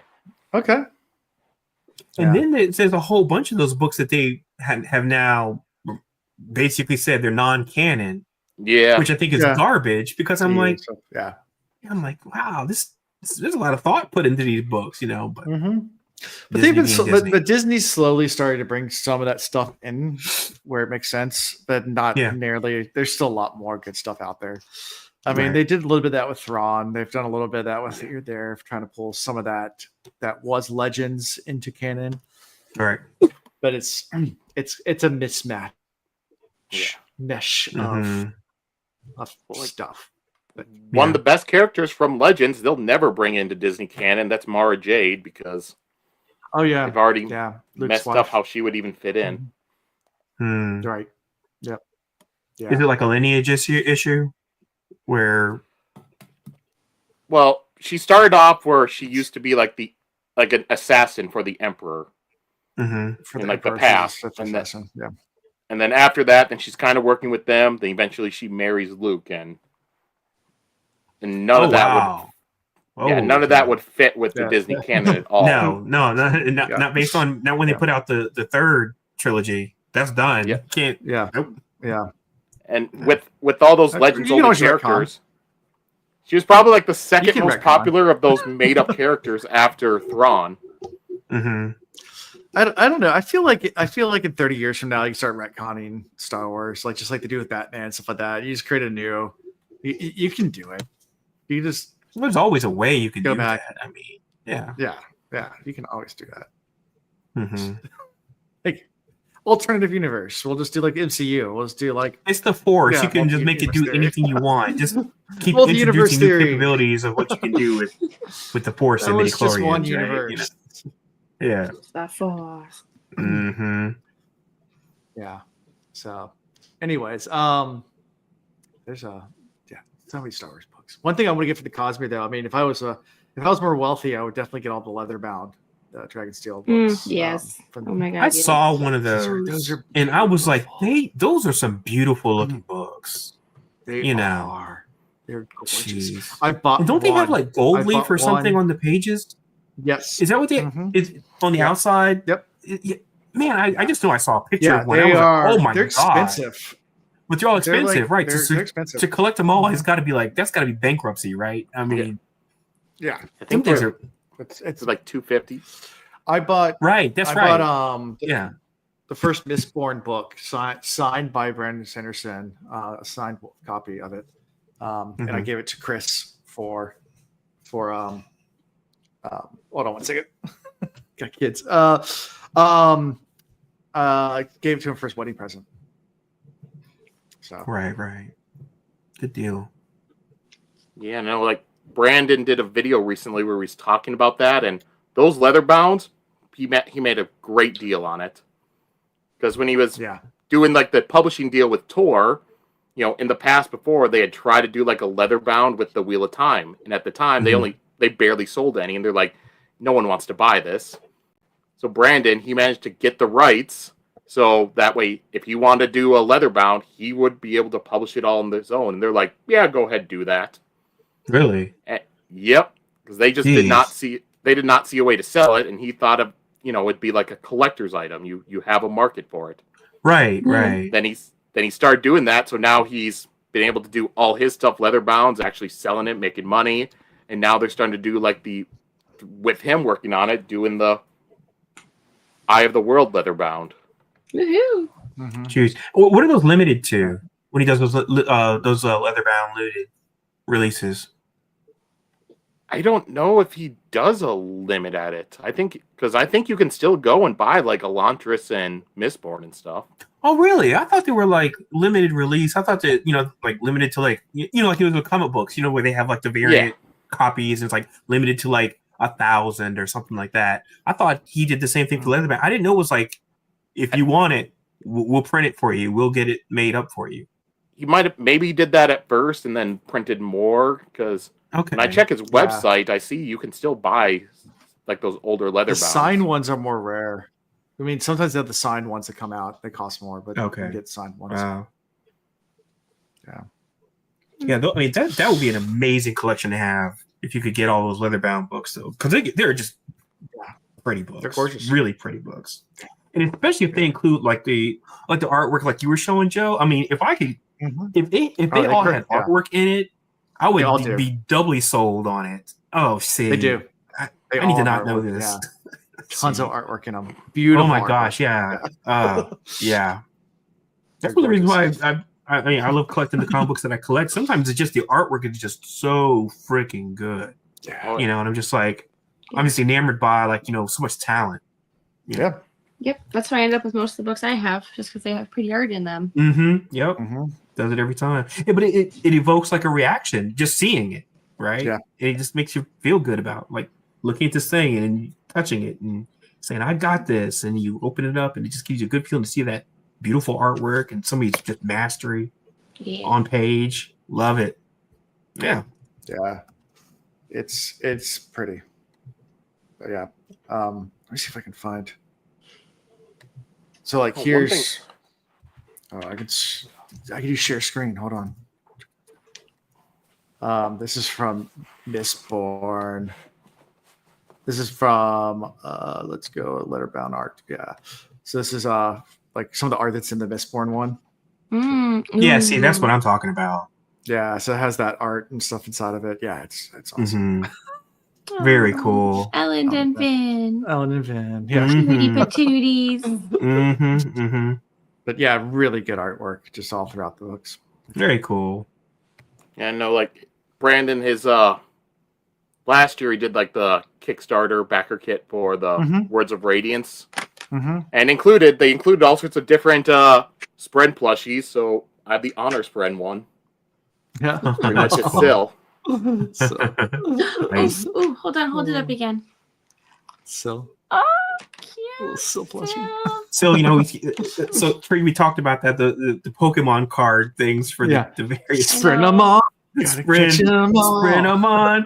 Sprenamon. See, there you go, right there. See, so yeah, if only make the plushies, but then you're gonna make the trading cards. If only I was a person that possessed follow through. Well, they have Mistborn trading cards now. They do have the trading cards for Mistborn. Yeah, they have a card game. It was a deck building game. The deck building game, yeah, but still, it's not. That's cool. Nice. Yeah, so you can get the Mistborn deck building game. So chapter 40, the chef. Let's get back to Tress. The chef. So the next evening, Tress takes stock in the galley. She comes up with a couple of combinations of food and kind of just finds some workarounds. And Fort takes a bite and starts to cry because it's delicious. So good. So good. And he's nom nom nom nom nom. Yeah. And yeah. And Tress talks about the value of the trade, and he's like, what you've done, whatever you want. Like, yeah. So but she feels a little guilty of how it trades with friends and those kind of things. But he offers to trade one meal for two, of hers for two of his. And she counters with a dozen. Yeah. And they go back and forth, and they end up on 1 and 3, I think is what they end up on. Yeah. So they settle up on a 6. Is that what it was? I thought it was like. Oh, I thought it was 1 and 3 as well. It might be 1 and 3. I felt like it was 1 and 3. So basically, for every one meal she makes, it counts for every 3 meals he had made her. Yeah. And then Tress asks for the flare gun, and Fort's like, if you can come with desserts. You got to do dessert now. Yeah. Yeah. I like the fact he admits, though, when he starts talking about the letters back to his, is it aunt? I think it is. Yeah. He talks about the letters to his aunt. He talks about how he has to write her about all this because he got her on the deal of the century because he knows that he got her good. You know, Yeah. he's like, it should have been like 1 for 10 or something like that, or whatever he Right. says it was. But, Tress needs to stop making deals. yeah, she's not good at this bartering thing, is she? I hope she learns soon. Like, Yeah, all of this has to be built up for learning to make a really good deal, which is for I know. Charlie at the end. She's Yeah. gonna barter for Charlie, and she's gonna crush it. That's like, yeah. My wife and I, we honeymooned like similar to Orlando in Thailand, and it's very much a barter type system where you barter for prices for everything. A lot of countries are like that, and like Tress, my wife would feel so bad. She's like, I have to pay him more than that. I was like, no, you don't. No, you don't. No, you don't. No, you don't. No, you do not. Really, really don't. No.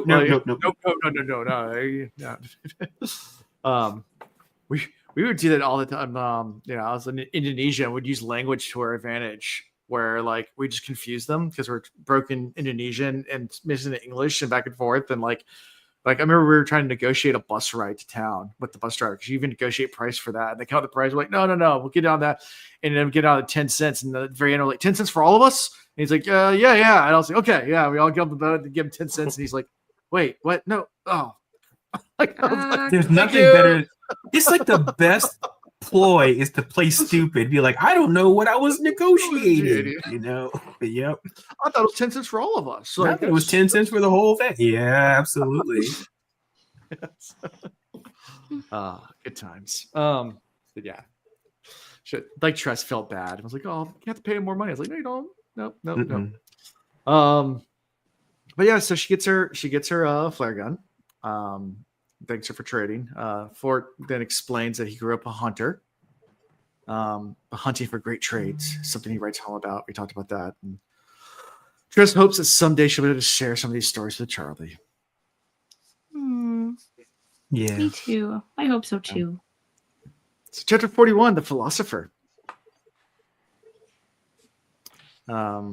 So Tress goes to dissect a spore flare.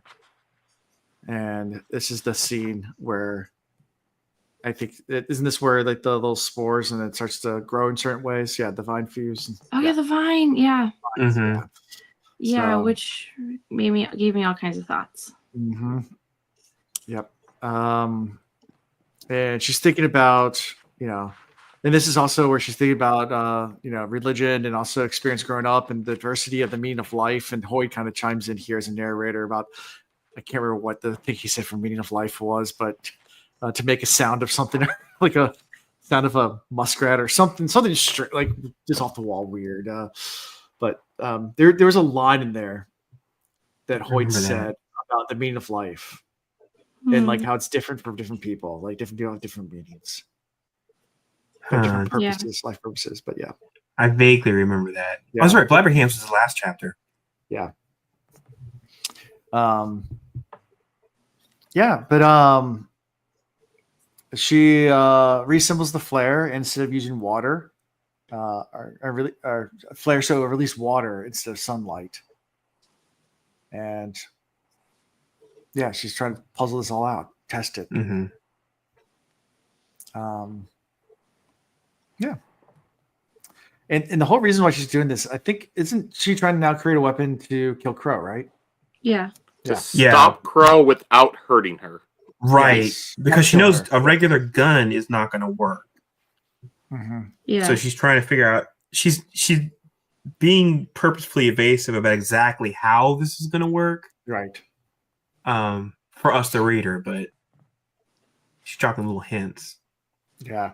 And this is where she starts playing with the little vine fuses, and she's able to figure out how to attract it and move it different ways. And she feels like it's almost like a connection with Midnight Essence, where she can actually make it move in different ways. Right.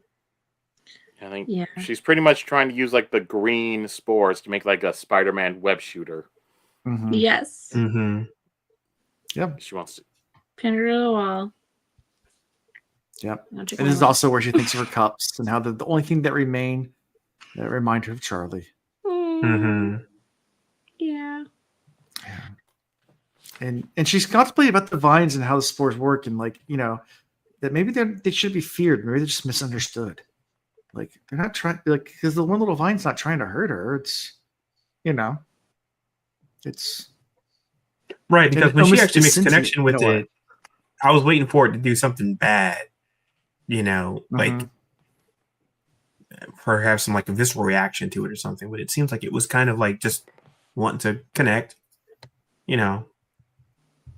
So. Oh, the meaning of life, Iris. Yeah. That's the next chapter. We're in 41 right now. Meaning of life's the Yes. next. Meaning of life is next 42. chapter. Yep. Mm-hmm. Meaning of life, the universe, and everything. Yeah. So my thoughts with this like little thing, this little vine that was doing her bidding was me going back to the beginning of the book and wondering why her and her family weren't allowed to leave the island. And maybe we were trying to think if maybe they had some sort of power. And I'm wondering if maybe this is Tress's power. Like she can control these green vines and nobody has ever told her that she has this power. But is it because of where she's from, or is it something specifically about her family? Is the question. I think it's like a passed down thing from her family, maybe, but like lost down the line. Like right, because there's a lot of history that know? they talk about that at the very beginning of the book. Is like a lot of history that's lost, and they don't know how they got there, where they, how they got there, what their lineage is, all that kind of stuff, all lost. Yeah. Right. So definitely possible. Yeah. Yeah. So I think she's gonna use this power to maybe also combat the sorceress, aka the Night Mother. So we shall see. Hopefully she has enough green spores on her. That's my issue. She needs to get more green spores. I think it could be a combination of spores. It could be. Maybe she can control more than just the green one. I'm waiting for her to do the, yellow and blue make green kind of thing, where she like starts taking different types of spores and puts them together, and then she's like, well, now if you take this spore and you mix it with this spore, and it becomes the spore, the spore something like that. Yeah. The Ulti-spore.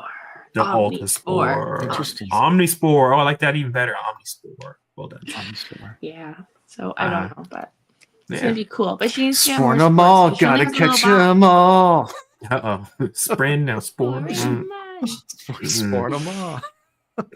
Spores would be easy. There's 12. That's true, but that's 144. 144 combinations, right? Well, that's where my no, that's a lot more. Wait a minute, what am I talking about? Yeah, no, there's a lot more combinations. You got 12. 12 times 12 times. I don't know. 12 times well, you could, but you could mix. You could. It doesn't.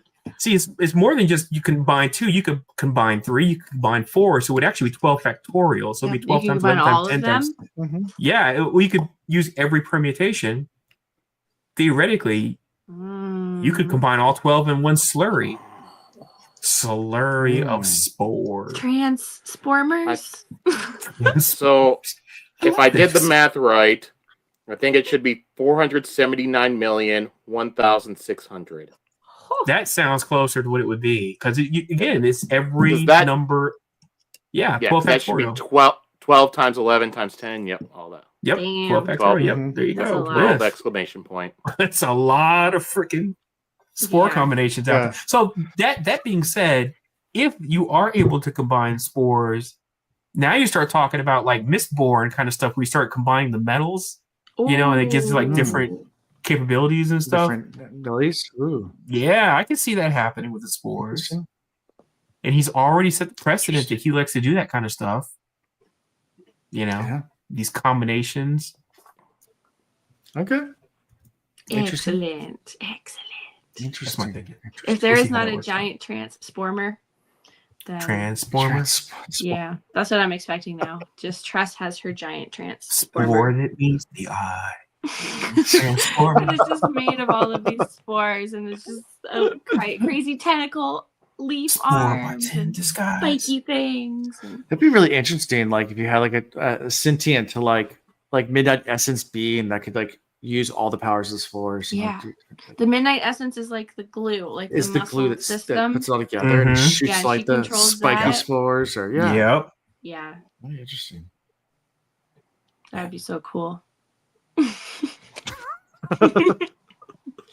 Someone needs to come up with that concept and Yes. Yeah. Yes, you can shuffle a deck of 52 cards and have a game that never existed before. That's something that's true. Yeah. Every time you shuffle the card, mathematically, you're probably the first time that's ever had that particular order. Oh my gosh, yeah. Because 52, the permutation of 52 is such a large number that the amount of combinations is insane. Yeah. Yep. So chances are it's different every time.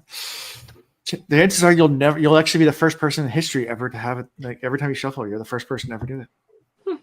Yeah, pretty good odds that pretty good odds that you're the first person ever to put the cards in that particular order. Mm-hmm. Just crazy to think about. And you will never see it again. And you'll never see it again. Mm-hmm. No. And this is why gambling's so hard. Yeah. Anyways, guys, ready to move on to chapter 42, the meaning of life, the universe, and everything? One thing I wanted to point out, I felt like there was just an interesting thing showing some change in Tress. Because, like, she said that the cups no longer held the charm for her that they once had because of she'd been seeing the world. Now she only cared, she's only had the fondness of the cups because of the connection to Charlie. Mm-hmm. Yeah, she was super fascinated with him at the beginning, but now she views him a whole different way. And she hasn't really talked about him much lately either, you know? Mm-hmm. Yeah. But I think it's because she's got this exposure to a larger world now. And she's also like dealing with life and death issues too. Yeah. You know, it's kind of like when you grow up and like those things that fascinated you as a child are not as fascinating now because you're like, whoa, there's like you've seen the world, all this other adult stuff that I have to deal with. And, you know, I got to pay bills and do all this stuff. And so like little things that used to, you know, make you get excited, like a little bouncing ball thing is like, whatever that noise is. I used to be really into Matchbox cars. Now it's just, they're really annoying when my kids leave around the house.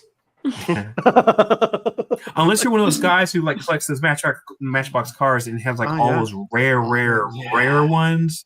Yeah, they go for like thousands and thousands of dollars.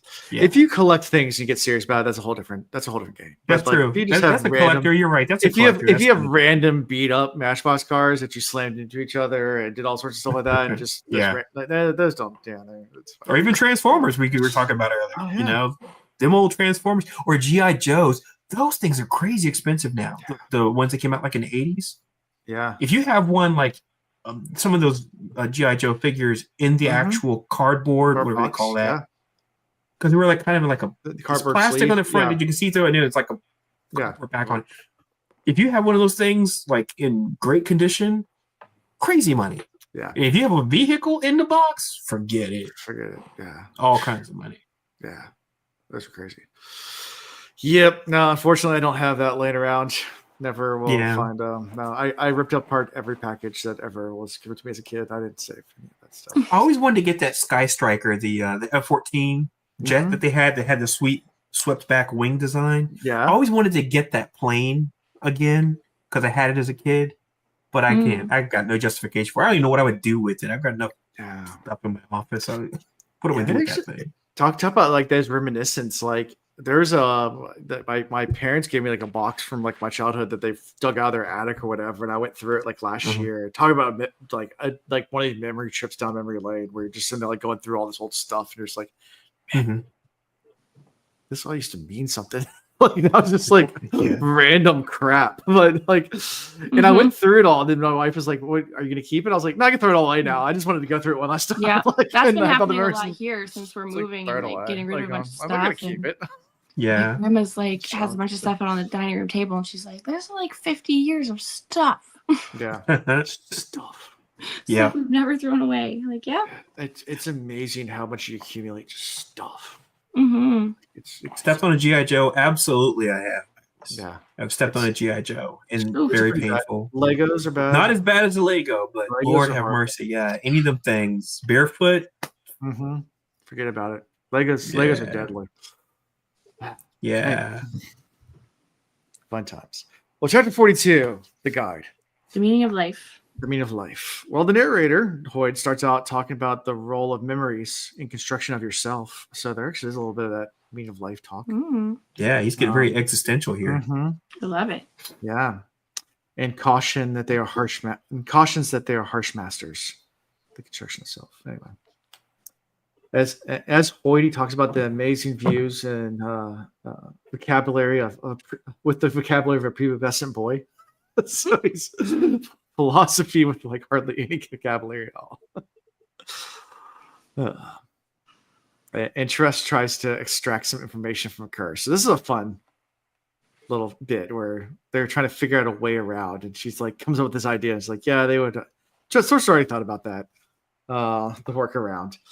I swear, I thought that they were going to get here by using the tablet thing, but I know that the tablet specifically is set up just for Fort to use, and I was like, oh, I bet you they're going to figure out some way to be able to use the tablet. I was really thinking it was where it was going to go, and it did not go that direction. So I was wrong on that account. Yeah. I don't think I ever said that theory out loud to anybody, but that was what I was guessing was going to happen. Well, then she tries to write words, and he's like, "Oh, I can't read anymore." All of a sudden, he's like, "I forgot how to read." Oh no! Yeah, I can't read anymore. And she tries one letter at a time, and Sorcerer's like, "Sorcerer's already thought of that method. Can't do that." And then she's like. And then she asks him a question about like where the island is, and he gets quiet. He's like, "Wait, you never stop talking. Every time I bring up something about the sorcerer, she stopped talking." So how about this? She pulls out a map. She's like, "Tell me about this spot." And starts just talking about it. It's like, "How about this spot?" And starts going through, and gets like, "How about this spot?" And just gets completely quiet. She goes, "Yep." And she says that they liked when he would stop talking because he just shut up for like a minute because you're like, and they didn't realize that that's when actually something important was being discussed, related to his curse. And we obviously know he's going to break this curse because he talks about it in the past sense as he's talking about the story. So he's going to get this curse broken eventually. Yeah. Whether that happens in this book or not, I don't know, but we'll see. Yeah. That's interesting workaround they figure out, and this is the lot where you get the line about Sazed is in this chapter. Oh, where is this the one? Okay, yeah, where Hoyt says mentions Sazed releasing all Ulam's kind, but they just keep getting weirder and weirder. Okay, it's like ever since Sazed released him, it's keep getting weirder and weirder. Yeah, I just remember it said Sazed. I was like, what? Now it's like Sazed. Yeah, I was like, I know that guy. Yeah.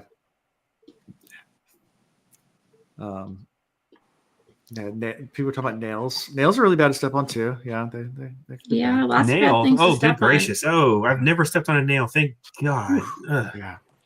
No, I've stepped on nails. I stepped on a bee once. That sucked. Ooh, stung me right between my toes. At least not as bad as a velvet ant. Like I've never stepped on one of those, but they call them cow killers. They're actually kind of wasp, but they don't fly.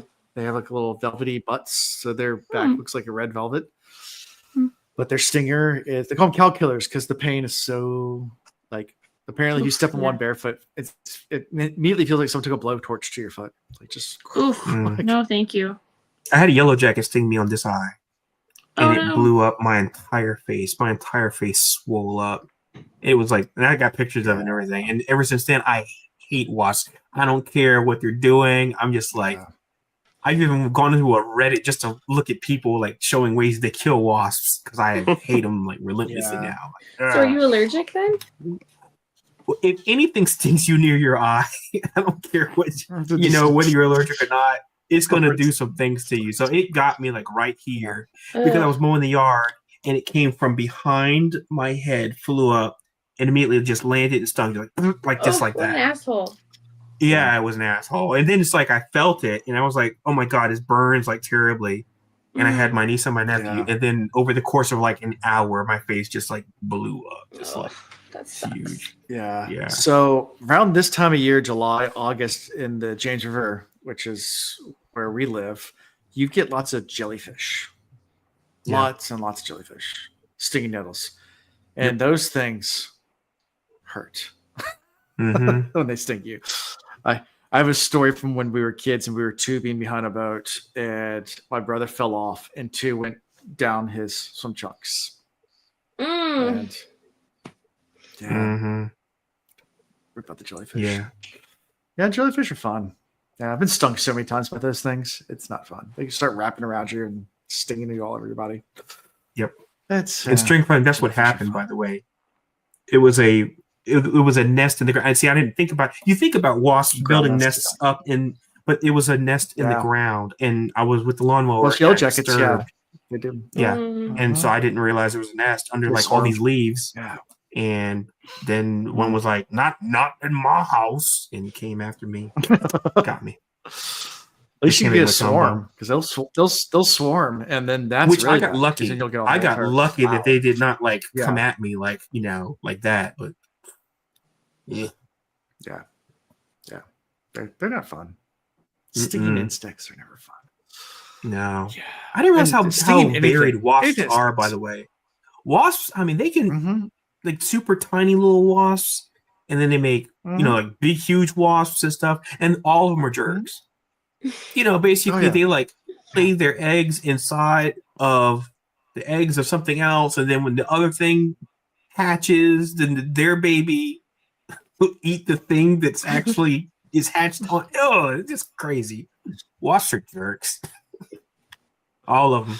They have there's like a TikTok out there, like one of those shorts. It's like the difference between a bumblebee and a wasp, and it's like walking down the hood and street, and like the bumblebee's like, "I'm cool with you, man. If you're cool with me, all right, man. Just keep your distance. We're cool." And then it has the wasp. It's like a thug guy, the bandana, like dude, talking to me. Come on, man. Like it's like throwing hands, like coming across the street, like. Or those killer bees are the same way. Those killer bees that they're this exact same way. They just like. Yo, you in my hood? You in my hood? Your hood? Or what is it? The Asian hornets. They're another one that's. Oh my gosh, they're the Yeah, and those things are like. I mean, those swarms are getting kind of big too. Didn't they come from like? Yeah. I mean, because they somehow they got to South America and they've just slowly moved up. Africanized bees, yeah. Yeah, they're like getting those swarms are getting closer and closer because they were trying because of the hive collapses in honey, and African bees make a lot. So they were trying to do experiments down South America where they were trying to make them more docile. That's what it was. Yes. And then it was the science experiment it broke. It was colony got out, but then they got out, and Yep, that's right. I forgot it was because of colony collapse. They were trying to figure out a way. Humans are great. Yeah, exactly. Genetic splicing, I don't see a problem with this. What can happen? It's like Australia with the cane toads. It's like, we'll just introduce something new to the environment, and hopefully it works for the best. And then it just creates an entire epidemic of just biblical proportions of just horribleness. I don't even know how we got on this topic. I don't know. Where did we start? Where were we? I don't know. Yeah, how did we get on this? I don't know. How do we get on any topic? You got on this because people in chat were talking about stepping on nails. Orlando got into being stung by a bee. We took out nails, and then there we go.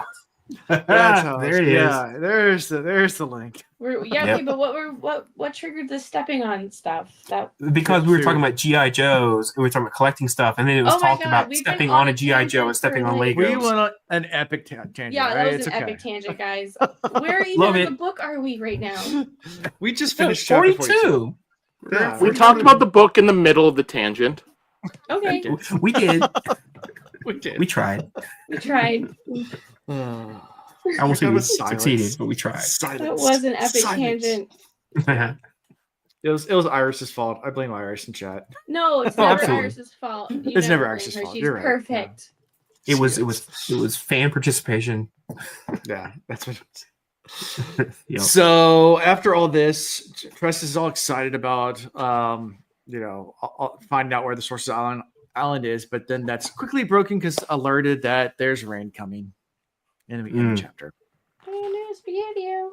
There's rain. And we get to the final chapter tonight, 43, The Musician. And the narrator starts out, Hoyd, whether storms have intentions, or if it's humans imposing meaning on things, and where death may be involved. Yeah. Is there any meaning to the madness? Humans haven't been able to figure out the patterns here in the Crimson. Is there any meaning to it? I don't know. There's probably some crazy sorcerer who's controlling the weather. Maybe. The dragon. The dragon. Mm-hmm. Yeah. Which I'm still really interested in learning why the dragon lives underneath of the sea and what that looks like. There's a cave system, probably. Yeah, I think we brought this up on a previous episode. We were talking about that. What are the logistics here? You know, does it live like at the bottom of a whirlpool and there's like happens to be like a way to... Yeah, and how do they get down there? Right. Yeah. I got all the questions about this, so... Yeah, me too. I guess we'll see it when it happens. We will. Yeah, that's kind of it. Like, I don't have theory. I mean, my theory is it has to be some sort of underground tunnel system. And that's where that ends. I don't know how we get there. I don't know how I will give you guys a little bit of a sneak peek in the next group of chapters. One of the chapter titles is the dragon. So, oh wow, okay, so we're gonna get payoff. Yeah, I mean, we're running a book, Rolando. We gotta start. Yeah, because we're gonna get through with this part, and then the next part's the last part, right? Is part 6 the last part? I don't think so. I think maybe. Let me see. Look, we're gonna finish the next part in the next. Part 6 is episode. Yeah, so and then part 6 I think is shorter than part 5, unless I'm we're getting close. Yeah, we're getting close. Really I think close. we only have a few episodes left of this book. Yeah, we have 3 episodes left. I'm not ready for this book to be over, and also I'm so ready for this book to be over because I need to know all of the things. Yeah, I feel the same way, Trey. I'm like, I've really enjoyed this book. I don't want the book to end, but I really want to find out all the things. Those things, yeah. Yep. So, anyways, so we get to chapter 43 where the storm's coming. And there's like a wall of crimson spikes that are produced and they make like waves, which reminds me a lot of like a storm wall. Because you get like a big wave in the ocean off a storm wall, where it's kicking up white water. So near land, you don't get as much, but when you have a lot of open water where the wind can really build up a wave. But this, of course, is done by the actual spikes themselves hitting the water and coming up and then sinking down and creating disturbances. Because the spores don't normally act like waves, but because of the weight of the spikes, they get like a wave sensation of it. Crazy. And Soleil's trying to handle, it's testing her skill. She's good. No, not testing. She is showing skill. She's showing skill. She is definitely doing the darn thing. I mean, she is maneuvering this boat. Yeah. And even the captain, even Crow comes out. It's like whatever Soleil says, we're doing it because absolutely, yeah. Because they have to be super careful at this point because there are waves of spores, and she is masterfully just like weaving, Oh yeah. Again, I'm listening to it like, wow. Yeah. Just very crazy. impressive. Yeah. I mean, it reminds me a lot of like sailing through a storm, like where the waves come up and they're giant waves and you have to negotiate the waves in a certain way. Because in calm seas, even in when you have storms and lakes and stuff like that, you don't get waves. But when you get like really, really big waves, you have to like weave in and out and steer the boat the right way, or it's not going to end well. Of course, this is all a great callback to when, she was talking about how she can kind of do whatever she wants and Crow's not really going to like give her like a lot of grief. And this is the moment where you get that payoff of like why that is. Because she is like on another level with her skill set. So it just makes all the sense, because you can't just, it's not about, how well does she navigate the boat on regular seas. It's about when you're in this situation. Yeah. No one else in that boat can do what she's doing. No, she's a badass. You daggone straight. Yeah. Yeah. Yep. And during all this, the final wave comes by, hits them, and that breaks over the deck. And all these spores go off. And one of the crew members actually is pierced by tons of red spikes, which is probably super gruesome if you actually see it. First, Tress is about to puke. Oh, yeah, everyone is. She luckily finds a bucket. Yeah. Then that particular, what are they called again? I can't want to say Jeffs. They're called Doug's. I don't know why I kept saying Jeff's in my head. Doug's. Anyway, this particular Doug pukes, and then it hits the puke, and then that's all it wrote for him. And I liked how evasive it was trying to be about how gruesome that death was. Yeah. But Tress had to immediately go to the bucket again.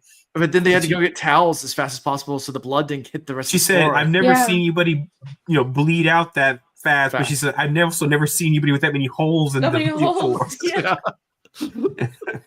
Oh, so bad. Jeez. Yeah, get emergency towels real fast to try to soak up all the blood as fast as possible. So it's because over the ship. Yeah. Jeez. It's terrifying. Yeah. The head would be horrific. Yeah, eventually the silver does win over and gets the spores calmed down. And right as that happens, the sea stops, of course, trapping the ship. Of course. And the rainstorm seems to turn and right towards them. And pretty much they're like, yep, we're screwed. And at the last minute it turns away and misses them. Yep. Barely. But yeah. I can just imagine. Terrifying. As your death's approaching, there's nothing you can do about it.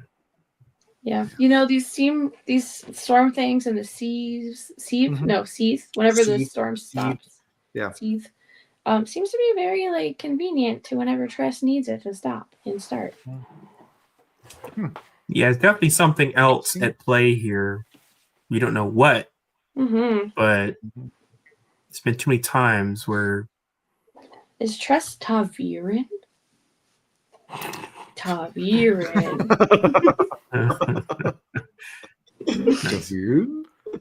You gotta say it in your royal. It's also like the rain, just the way it moves around like a snake. And a couple chapters ago, when they were by the Red Sea, it gets up to the border and it just turns. It's like there's right literally there, right? a wall to stop it. Yeah. So definitely a lot more going on here. We don't know what it is, but there's definitely something happening here. Yeah, definitely. Yeah. The dragon's name is Tim, and he's the enchanter, and he's just throwing slivers of rain out. Because I am the enchanter. Look at the bones. Look at the bones. Whenever I can put a Monty Python reference in there, I'm going to do it. All right. Oh, absolutely. Yeah, any Monty Python reference. Because I know back when we were doing, the Mistborn, it was always no one expects the Spanish Inquisition because it was always the Inquisitors coming up, right? So we were wearing that meme out. Oh yeah. Oh, I wish that I got to do Mistborn with you guys. Say again. I wish I got to do Mistborn with you guys. You get to do Era 2 with us. Yeah, see what happens with that. Because originally Alan made it seem like Era 2 was not going to happen for a long time. So you changing up the ordering is interesting. You were going to put it near the end, buddy. I remember that. You were like, it's too far out. And I was like, it'll be forever before we get back to so I'm excited. If you said we're going to circle back around to it, I'm looking forward to that. As more Cosmere has been developed over the years, I realized that it's important to keep on circling back to that planet. And that's all I'm going to say about that. Cool. And Joe will probably agree with me on that. Yeah. I have my plan laid out. Yeah, you need to stay with Scadrial and Roshar. Yeah. Okay. Bounce back and forth. You have to. Good deal. Yeah. It's too important to the overall story. But neither of you would ever recommend doing it in publication order, then, right? Oh, you could. I mean, we're kind of doing publication order, but we're mixing some things around. Like I didn't do Elantris first, obviously. I just don't like to do Elantris first. Yeah, I think that would have been a hard one to pick up. Did you? Really? Yeah. I feel like that would have been a hard one to grasp onto without the concepts of the magic at all. My friends loved it. Oh, yeah? Really? Okay. Yeah, they went through. They thought it was great. Even now, it's not as well written as the other ones, but they still have a great fondness. Oh, easily. It's you could tell it's his his learning to crawl before he walked kind of book. But I think that having the other magical concepts in our head made it a lot easier for me to read Elantris. But then Yeah, but then also if you hadn't read Mistborn yet and you started with Elantris, you wouldn't know. You wouldn't have a measuring stick to compare it to. So, Yep. Maybe it would be. I don't know. That's true. That's You part wouldn't of. think like, That's, this is not good. Like, yeah. Yep. That's another reason why I did it is start with that stuff, and even then, like they knew very little about everything. So they go through Elantris, and then they're going into Mistborn, and at that point, by the time you're getting to Well of Ascension, they're at the third book in, and then that's where you're starting to add in things like Ruin and Preservation. They did not see any of that stuff coming. Okay. Yeah. Good deal. They also have no idea anything about Hoyd, so they just keep saying a person coming up with the same name. They don't know if it's the same person or like a Final Fantasy VI situation. No. Okay.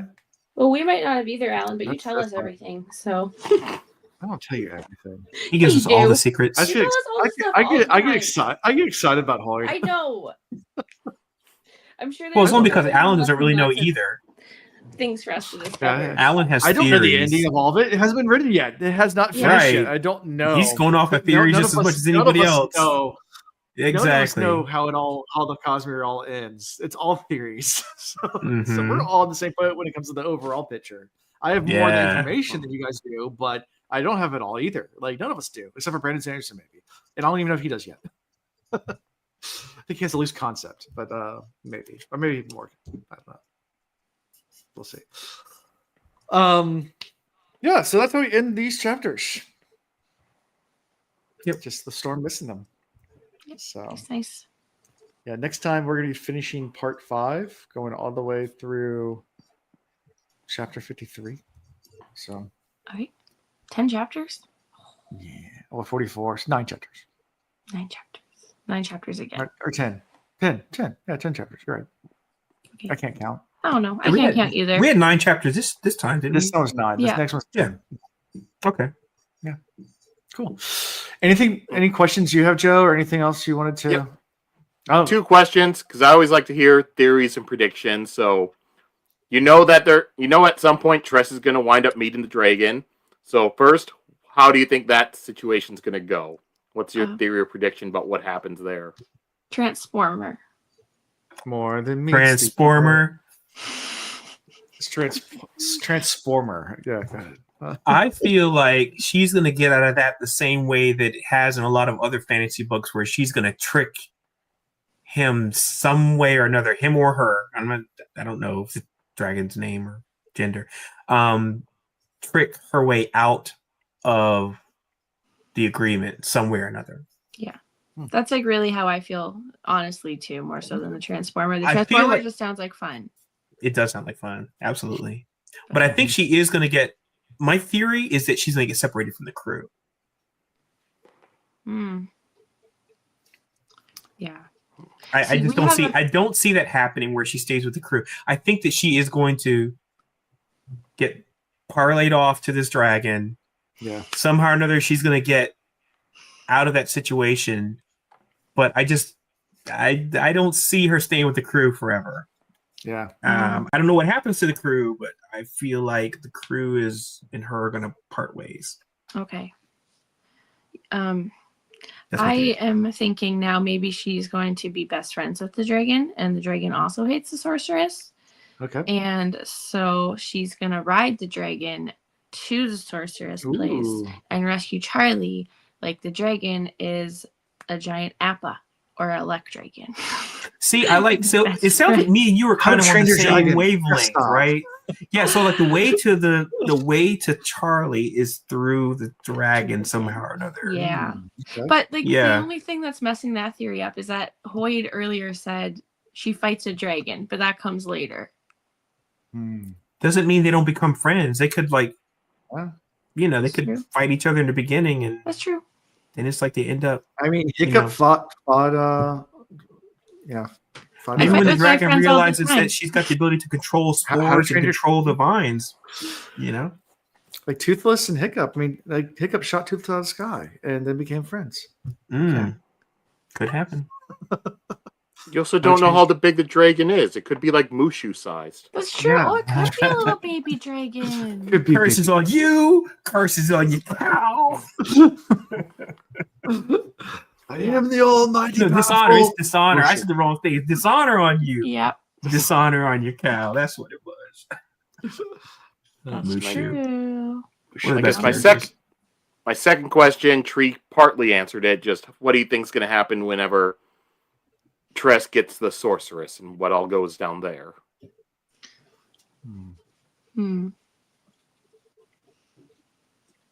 I think this is going to be a Deus Ex Machina, where the crew is going to come back right when she needs help, when she's fighting the sorceress. The crew is going to be like, "We can't leave you behind forever. We miss you and love you," and they come in to save the day. Yeah. Okay. Yeah. Either that or they're going to make it all the way there. And then Charlie's just going to actually be in love with the sorceress. And they're like, Charlie's like, what the hell are you doing here?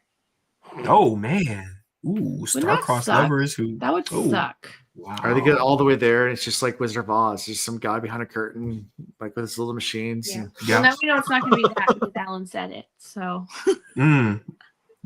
Yeah, well, good point. It could have been that, but... Yep, he's ruined it. Not anymore. Not anymore. Okay. I thought I'd give stuff away. I thought that's what I do. Take that piece off the chessboard. That is what you do. Yeah.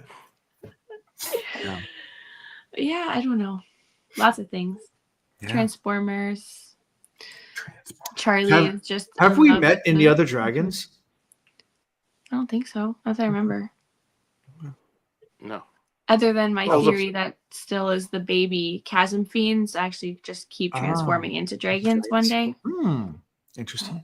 Because I think that was a funny thing when I was listening to it. Like your last Way of Kings episode, Alonda was saying like, you know what? For all I know, there's going to be dragons showing up. And I just had to give a laugh because Alan already said the next book you were reading was Tress. There's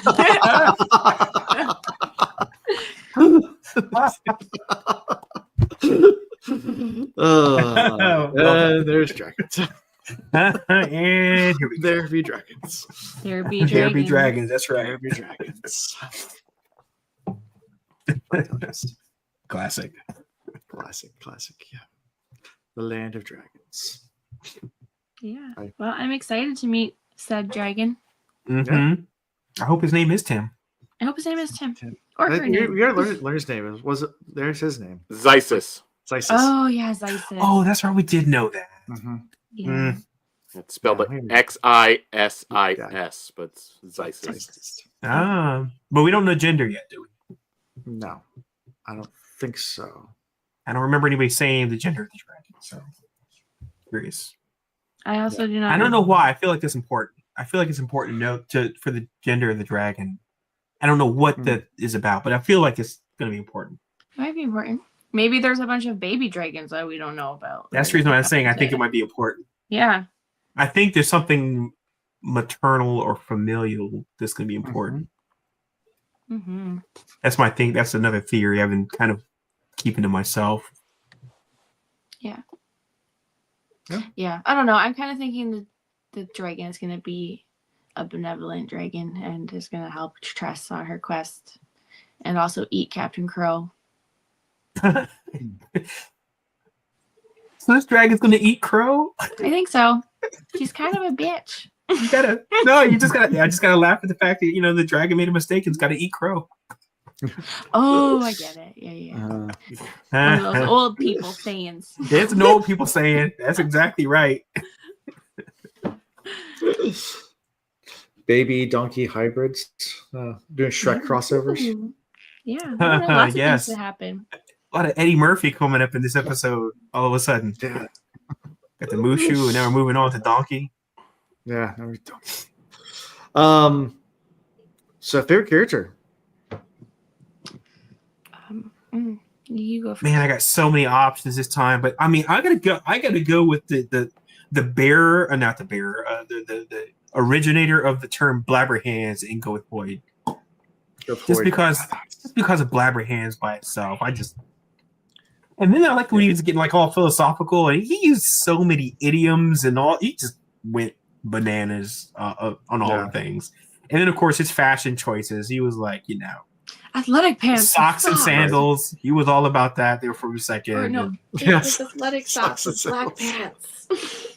Oh God, man. white socks with black pants is the worst.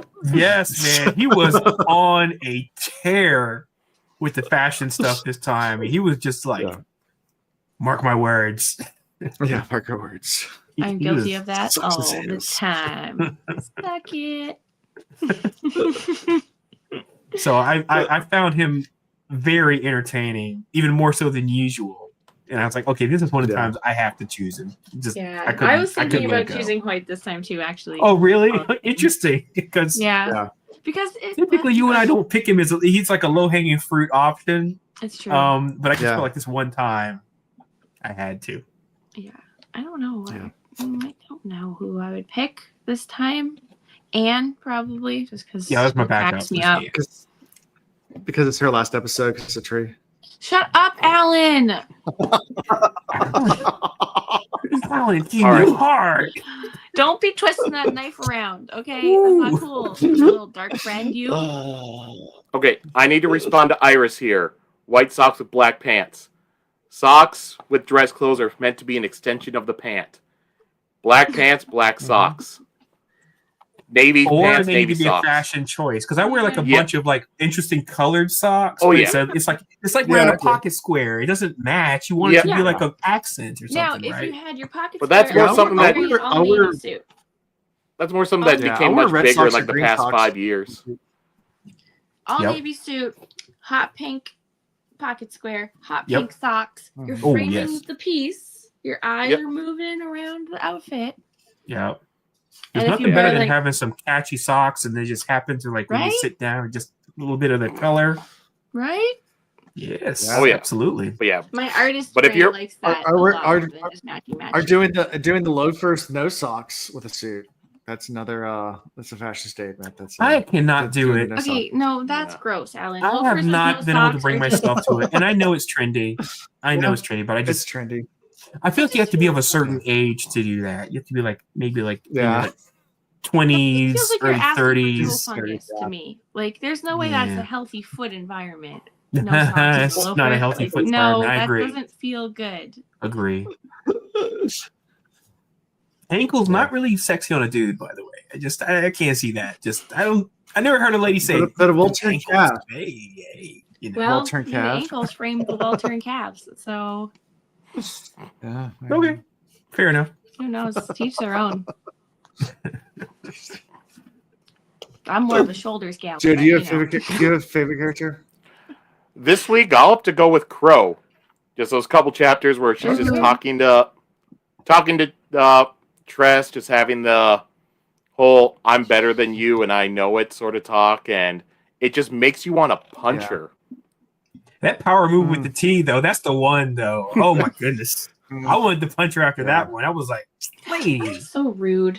It was so crass. I was like, especially when she started explaining why it was so fancy. Yeah. I can't wait for it to get eaten by a dragon. Especially if it's a little dragon, because then that's going to take longer. Elephant bites. Yeah. Alan, what were you saying? Who are you choosing? Soleil. Deserved it just for the skill. Yes. Yeah. Absolutely. I wanted to pick Soleil too, but I think I picked Soleil last week. So. Yeah. My turn to pick Soleil. I like Soleil. I like Soleil. I like Fort too. Fort was close. Fort was my third. That was my third. So. Yeah, they're all my favorite. Like all the time. I love every character in this. Yeah, book. the crew's great. Yeah, all of them are fun. Yeah. Even the Dougs. Did I choose Doug for one of my? I think one of my weeks. I chose Doug as my favorite. Yep. I haven't picked. I did the week before we introduced who the Dougs were. I was like, yeah, the guy named Doug. You did do that. That's right. He's definitely on the show. Boyd did say one person is actually named Doug. He just doesn't remember. True, he did say that at the beginning. Yeah, he doesn't remember who. He just calls them all Doug. And then he's like, and he just genetically, I mean, not genetically, but just through history, he just all of a sudden, just everybody just is a Doug. And that's just how they end up. Yeah. Good times. Well, thank you, Joe, so much for coming on with us. Yeah, man. Appreciate you. Appreciate questions. Appreciate hanging out with us for a few hours. How can people find your podcast? Cosmere Chronicles. You can find it on pretty much any podcasting place. Cosmere Chronicles for the name. You can follow us we're on the different social medias. Key, a most ancient letter, formerly known as Twitter. We're Cosmere Chron, COSMERECHRON. Mm-hmm. Cosmere Chronicles on Blue Sky.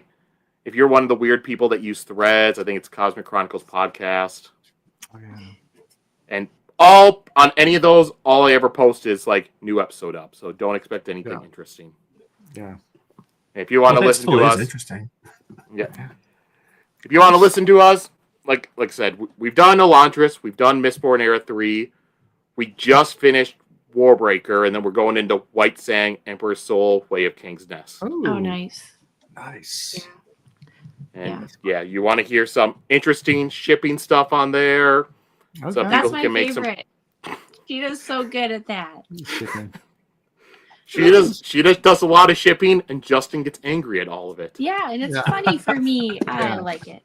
That's The awesome. fact we did a ranking of ships, and her bottom ship was Ellen Vin, and her top two were like, her number one was Vin Kelsier, number two was Vin Zane. Really? That was a lot. Wow, Sorry, that's Sheeta. those are some hot takes. Hot take. Okay. Yeah. Oh wow. Yeah, it's Yeah. The I show's agree not with the Ellen only Vin joint though. I agree with that one. Kelsey. Yep.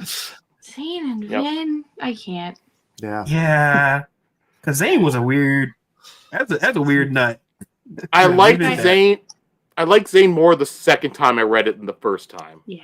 Oh yeah. I understand Found there's a him- little bit of that mysterious chemistry going on. Yeah. Like the spark was there a little He bit. dreadlords too much. Just like He dreads out too much. Yeah, as for an actual relationship, I was like, no, this is toxic as fuck. Yeah, but he was also that was a tortured dude.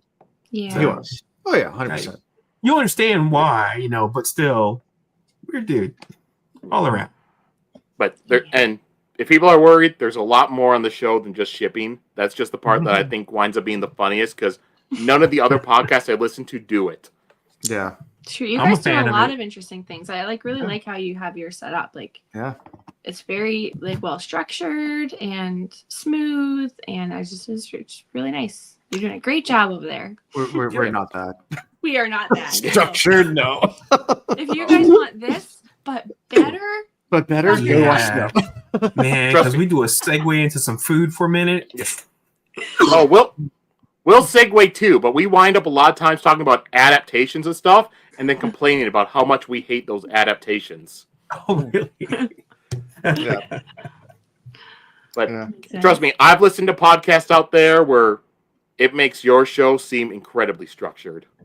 Really? At least Yeah, you're still going with the chapters in order. A different one will be like, all right, we read these chapters of Tress. You'll start talking about something from chapter 35, next something from chapter 42, and jumping all over Oh, the wow. place. Jump back and forth. Oh, man. Well, I try to do that all the time because I'm a Yeah. chaos gremlin. But Alan, we reins do me in pretty kind of good. jump. We try to jump ahead because we're excited about stuff, and we're like, no, Oh, we yeah. need to talk about this chapter That's first. first, Yes. Yeah. Get through. We'll get there. We'll get there. We'll get there. That's right. Yeah. Be patient, Padawan. All right. Yeah. Well, how we can be found is at thecosreads.com. It's the website that we have and run. You find links to everything. Also, listen to us where our podcasts are heard. Obviously, on YouTube, where we are right now. All the shows are there too. If you ever want to see our faces and see some of the gifts that you maybe don't get lost in translation during the actual podcast format, there's a YouTube too. So that's where those laughs come from. That you probably have no idea why we're laughing. So or cringing when we or see it. cringing where I'm putting it in the wrong spot. When he puts in a toe pick. Or if I see play the same meme over and over and over again for like the entire episode to just piss Alondo off. Oh my goodness. Emotional damage. Or the more you know. That's right. Or the more you know. I love that. Those are always timely. Every time those come up. Yeah, absolutely. But yeah, so find us on our website, click on all the links, find things like our Patreon, find things like our merchandise store, and good stuff there. Join Discord for more conversation. More people are joining all the time. We don't have a lot of Cosmic first time readers on there. We do have a lot of Wheel of Time readers going through right now. But still, some good cosmic conversation every now and then down there. So join it if you want to. We would love you to come on there and talk your thoughts, because we love to interact with people reading Be through. friends with us, damn it. Yeah, be friends with us and talk. One of us. And listening to your thoughts on our Discord. Yeah. Alonzo and I hang out for like an hour after this every single week. And we really should just do that in the voice chat, Alonzo. Yeah. I'm fine with that. Sure. We'll try to do that. We'll try to be better, I think. Yes. Hop into the Discord. That way people can join in too. Yep. And talk a bit. Do all those things, like, subscribe, whatever the algorithm stuff you're supposed to do. It helps. Do all the things. Long form YouTube, you just didn't get seen unless you do the things for the algorithm. So do the things. Be appreciated. And that's pretty much all I got for this week. So thanks, everybody. All right. Bye. Bye, y'all. Thank you for watching the Cosmere Reads. Gosh dang, gosh, they fresh. Gosh dang, gosh, they fresh.